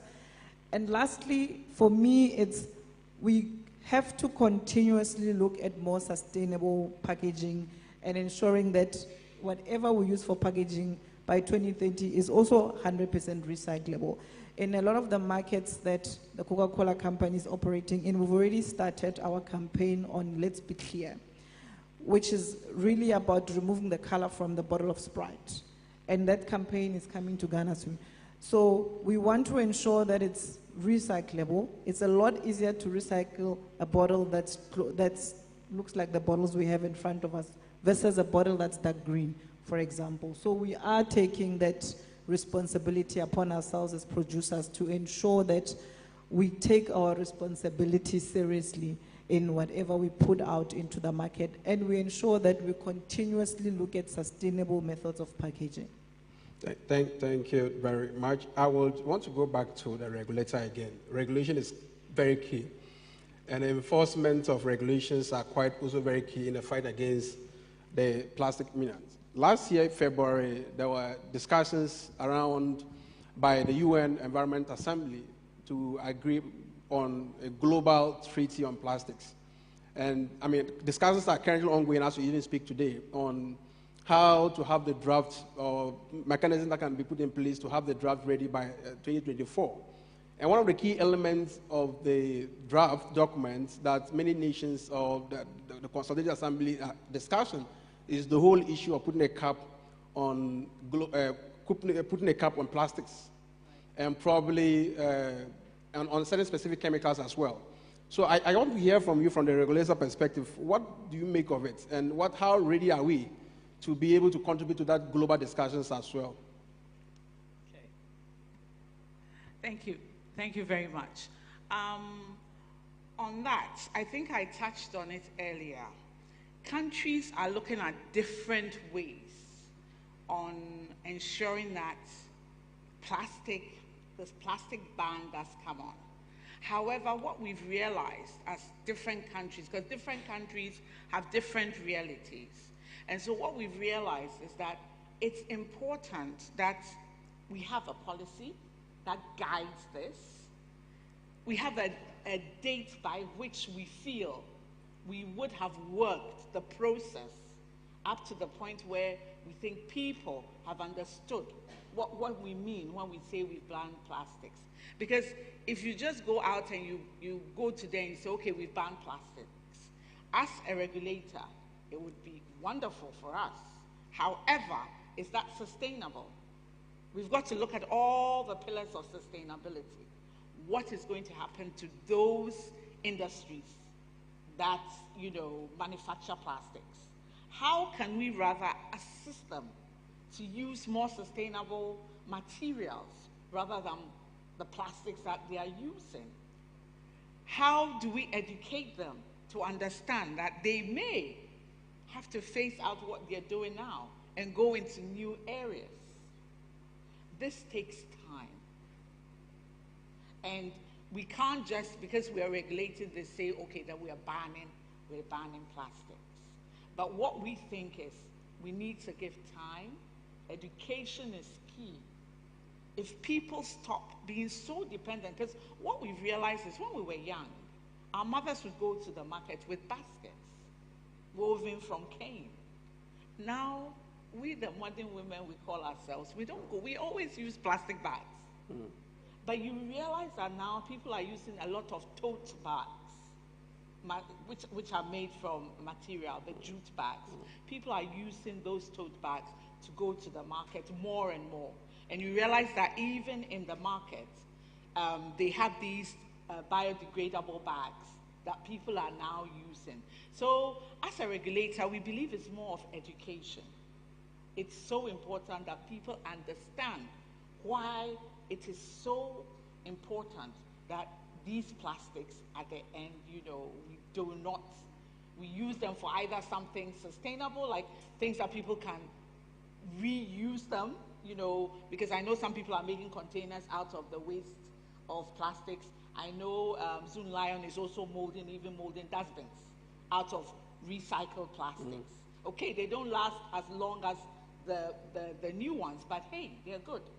And they are cheaper, So these are the kinds of things that we are looking at, and this is the opinion that we have. In Ghana, we are you asked whether we were ready to contribute to this international discussion, and we do go to the international level and have negotiations, but we are reading it according to our reality. And I think at the UN level, we do have that where people look at, different realities that different countries have and how we need to understand these realities. So through support of some of these SMEs that are going into plastic upscaling, plastic recycling, the use of these products. These are the areas that we are looking at to ensure that if that ban does come, which Ghana hasn't decided yet, but if it does come, at least we know that we have put the processes and the systems in place for this to come about. Thank you. Thank you.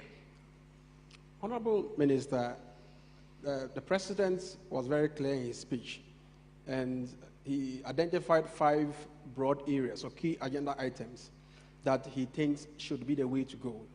And one of those key actions or agenda points that he mentioned was about international collaboration and also investing in research and development.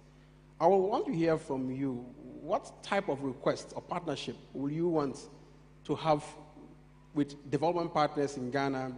World Bank is here, UN is here, our bilateral development organizations are here. What type of partnership are you looking, will you be looking, or government will be looking to be able to address this 5-point agenda that the President mentioned? Thank you very much. With specific to plastics, yes. I think the President's call that there should be more collaboration and more investments within this space was in connection with this, the health of our oceans. That is huge. It's a global approach that we all need. We already have excellent relations with our donor agencies and partners. We have various projects that are going on in the area of waste management, for instance, that we are doing with the World Bank as well as the African Development Bank. And one thing I would like to say is that let me put it this way so that I will not be misunderstood. Those who can afford to pay for their waste, like the polluter pays, and the polluter should be responsible for the pollution or the waste that he or she generates. We should do that, and then that will take care of the vulnerable and the poor. Most of our interventions are within the vulnerable and poor communities, because if they cannot afford to eat 3-4 times a day, imagine what they cannot do in the area of paying for the waste they generate. That shouldn't also give them the excuse not to do the right thing in line with the rules and regulations of the assemblies. It's very important that we live within the ambit of the rule of law from the lowest level to the highest level. So you cannot create or generate the wastes and throw them about.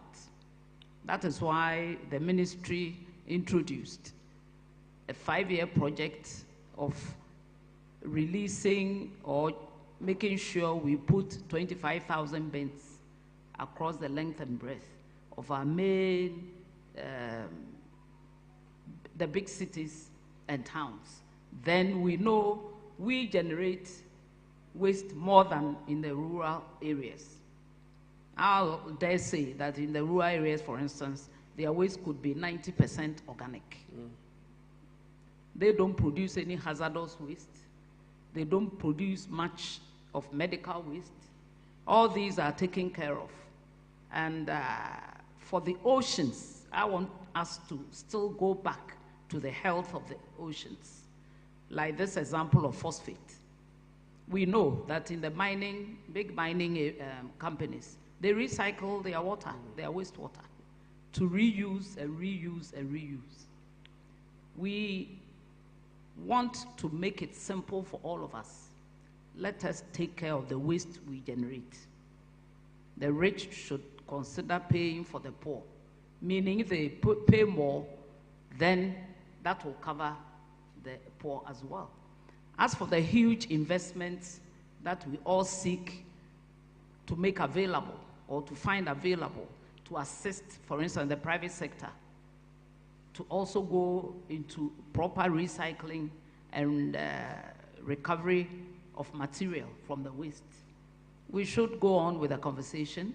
I know, I wouldn't want to mention names of companies, Some companies have, on the back of what they have done successfully, managed to get funding to expand their businesses. I always say also that waste is wealth. Waste is wealth. Whatever is found in the ocean can be collected and recycled to bring back that material to be used. So these are the areas, yes. And I pray that the private sector comes on board. Most of them are already there.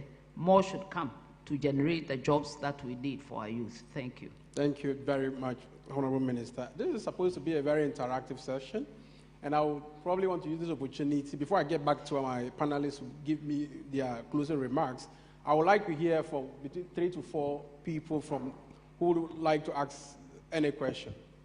So 1, 2, 3, 4, 5. You have the mic around. Please, can I give it to my sister? No, you spoken. You were a panelist. I want to hear from the one at the back. One from the back. Which of them? The very far end. The one with the hat or the one without the hat?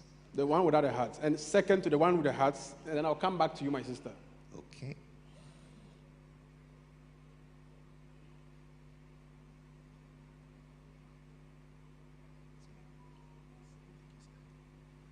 Thank you. My name is Divine Walanyohoto with CSR. My interest is in plastics indeed.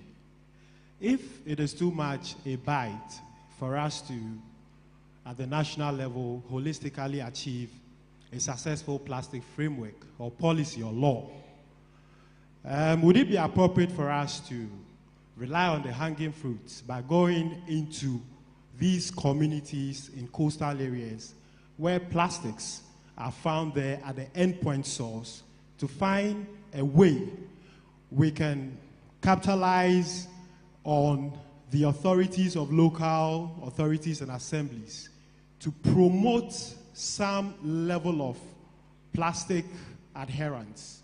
For example, can we promote the limitation of single-use plastics at fish markets? Can we replace single-use plastics with other better enhanced means? Is it possible at the policy level? Thank you. Okay. So I've taken note of that question, and I'll probably get it to our Honorable Minister and Dr. Christine Asari to respond to that specific question. The next person, the one in the hats, yeah.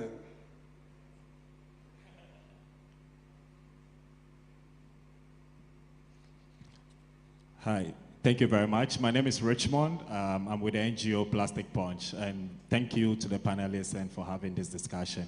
So there's a lot to say, but I would keep it really Just make simple. it very brief and straight points. Exactly. So referencing to the UNEP documents, which came out about a week ago, which is turning off the, it was titled Turning Off the Tap, which looks to have 80% of plastics reduced by 2040 if government and companies.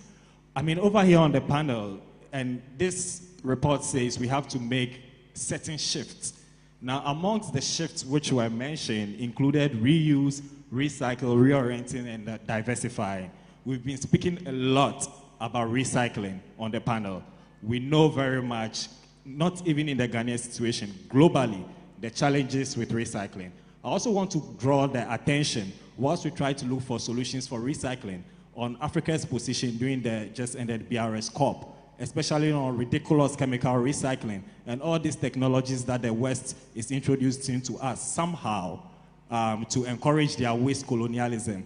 I believe we should tap into more reuse systems, because even the UNEP says that reuse systems are more scalable pollution. And Madam Vortic, just I to think add, you have one question. You've already given us a no, contribution. it's all together. Just encouraging Vortic to go more into the reuse systems, because with the collection points at the filling stations, Bloomberg came out with a report suggesting that Vortic is greenwashing. However, they have these reusable containers, which sometimes when you want to buy, you do not find. So I want to encourage Vortec to go more into these things rather than promoting more recycling. Thank you very much for your comments. I don't think we need to respond to that. That's a very good contribution from the participants. So can I hear from my sister first? And then we can go back to you and we'll close it. Yes.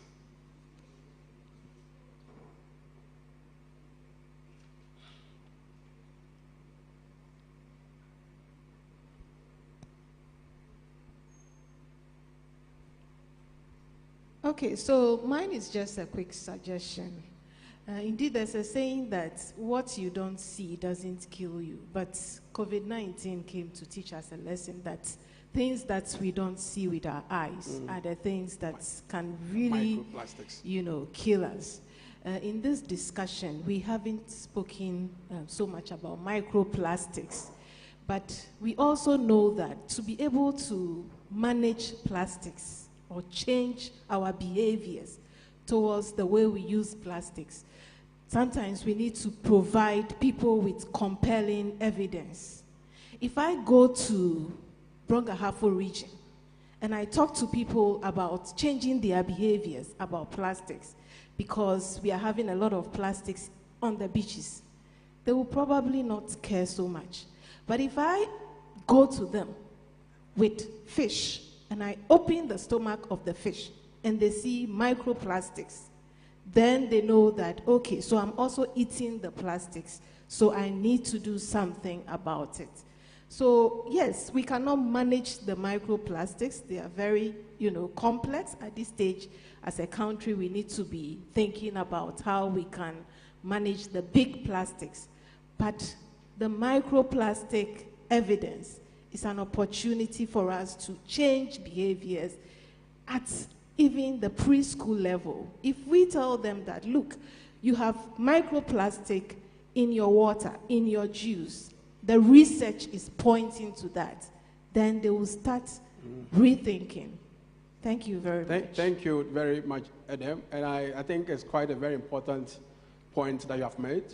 Many people think that plastics is an environmental issue. It is not more of an environment issue. It's also a very serious health issue. And as you have mentioned, with respect to issues regarding the microplastics, and I'm happy to also say that we collaborated with the University of Ghana, your institute particularly, to undertake a study. I'm hopeful that any more from now, we should potentially be able to release that study and we can have a series of discussions or platforms to be able to educate the population about the effects of the microplastics in our food value chain. Thank you very much. I don't think we need to respond to this question as well. One last question from my colleague and then we can just end it. Sorry. That's the last question. Thank you very much. My name is Malik Majnirera. I'm an environmentalist.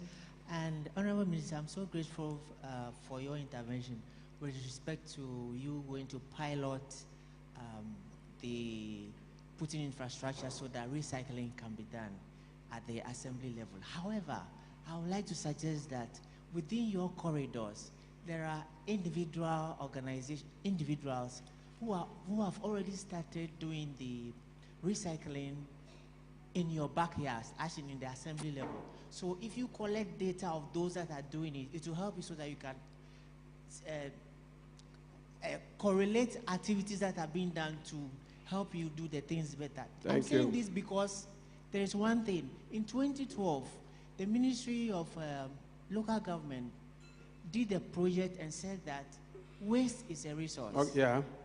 I'm not done. Can you just land? Yes. He said waste is a resource, but I'm trying to say that maybe you are thinking that sorted waste is a resource, because if I bring all my waste in the house, bundle it together and bring it to the minister's doorstep, I don't think she will accept it. All right. I think the language should be made clear. Thank you very much. I know there's quite a lot of interest from you all. I'm sorry, Senator, you're my very good friend, but it's unfortunate that we cannot continue to have the discussions. We will create another platform as part of the outcome of this meeting so that we can have segmented and specific discussions on this very important subject matter. But let me just give it back to our panelists to just close one closing remark. What will you want us to be doing immediately after this summit? And then if you have time to respond to those specific comments that came, but just go straight to your concluding remarks and then we are done. Thank you. First, there was one question that concerned us, which was about recycling, reusing, and diversity. And he said we spoke about recycling. So reusing, thanks for the free marketing, by the way. So we do have a lot of reuse bottles, which we call the jars. And the issue with that is also around education, because a lot of the jars that we receive back, we can't put back out. There's a lot of cleaning, etc., that goes into putting back. So sometimes when you don't get it the next day or whatever the case may be, it's probably because we couldn't refill it for whatever the case may be. So there is a lot of investment in the business and in the country that I've seen around reuse. Diversity, there's also a lot of investment around Tetra Pak and around a lot other biodegradable packaging materials other than plastics, to answer your question. With regards to closing comments, I think thank you for the panel. I think this was most insightful for myself. And if there's one thing that I would like us to do when we leave here is let us get more into recycling. The reason we always speak about it is because it's the easiest one to do. And for all of us, recycling should be coming as second nature. You know, so for example, like I said, for PET bottles, let's put them together, have a separate bin. There's a lot of areas that you can Google or that you can find where you can take your bottles to. And it starts with one thing, either bottles or paper, whatever the case may be. Let's start re-looking at our relationship with the ocean. Like the opening speaker said, I think it's very, very important. Let's start re-looking that relationship. Let's protect the ocean, and let's start with one type. Paper, plastic, whatever the case may be, let's start with one type. Thank you. Thank you very much. 30 seconds, Dr. Christina Asare. When the minister speaks, nobody speaks on the panel. I would like to thank the organizers and my colleague panelists. From the EPA perspective, I think education is key. People need to understand why we need to change the way we are behaving and our use of plastics. I realize that we talk a lot about it, but individually, we do not take action. It takes just one person to change some of these things. We keep having plastic bottles that are not reused or recycled at events. We keep using plastics, you know, when we go to the supermarkets, we keep buying them. You go home and there are so many plastics. Let's all make that change. And that is what EPA would like from all of you. We regulate, but we know that education and action is what will help us not to mask, because we keep putting on a mask on the ocean when we put these plastics into them, and they can't breathe, they cannot do anything. Thank you. Thank you. Thank you very much. Mr. Nati, I know you have a lot to say, but just 30 seconds. Right, thank you. I think we as a nation must take a decision in bringing on board waste valorization as a way to solve the problem of the waste management challenges we have, because in the short to medium term, this can create a major paradigm shift whereby the industry would become a revenue generating avenue for the state instead of being a money guzzling,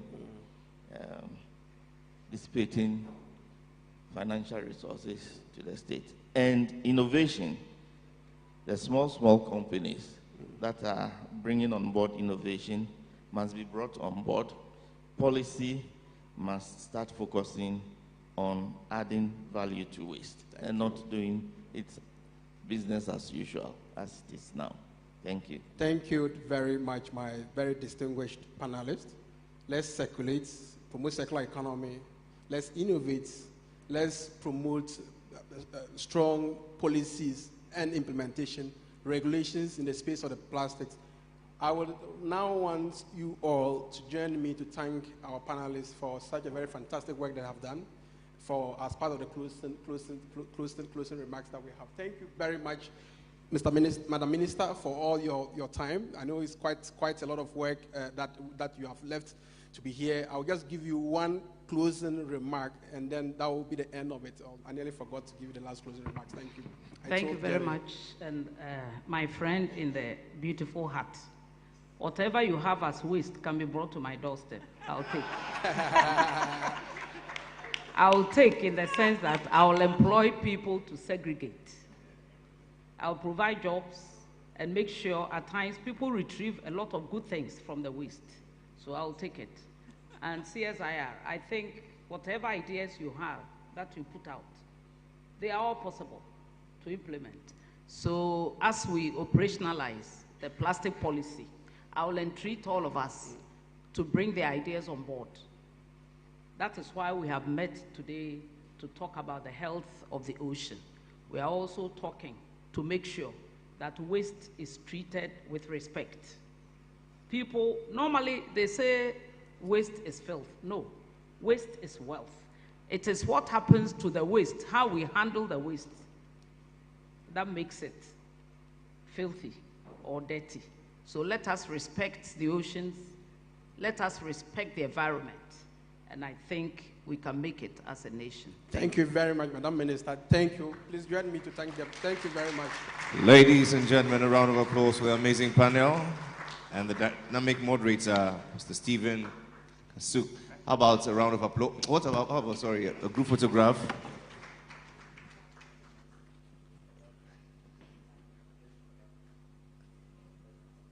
Photographers, let's capture them together. Excellencies, ladies and gentlemen, for the last panel, we shall invite them immediately, but we shall just take a 5-minute coffee break.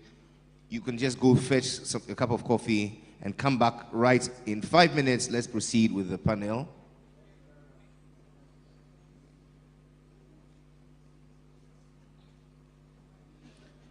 For our last panel, Ocean Foods, a pathway to sustainable food security, we shall have as moderator the CEO of the Coastal Development Authority, Mr. Jerry Shaib Ahmed, and the panelists, Mr. Ndiaga Gwe, Professor Francis Nunu, Mr. Kofi Agboga, and Dr. Kwame Koranting. Panelists, I invite you upstage together with the moderator.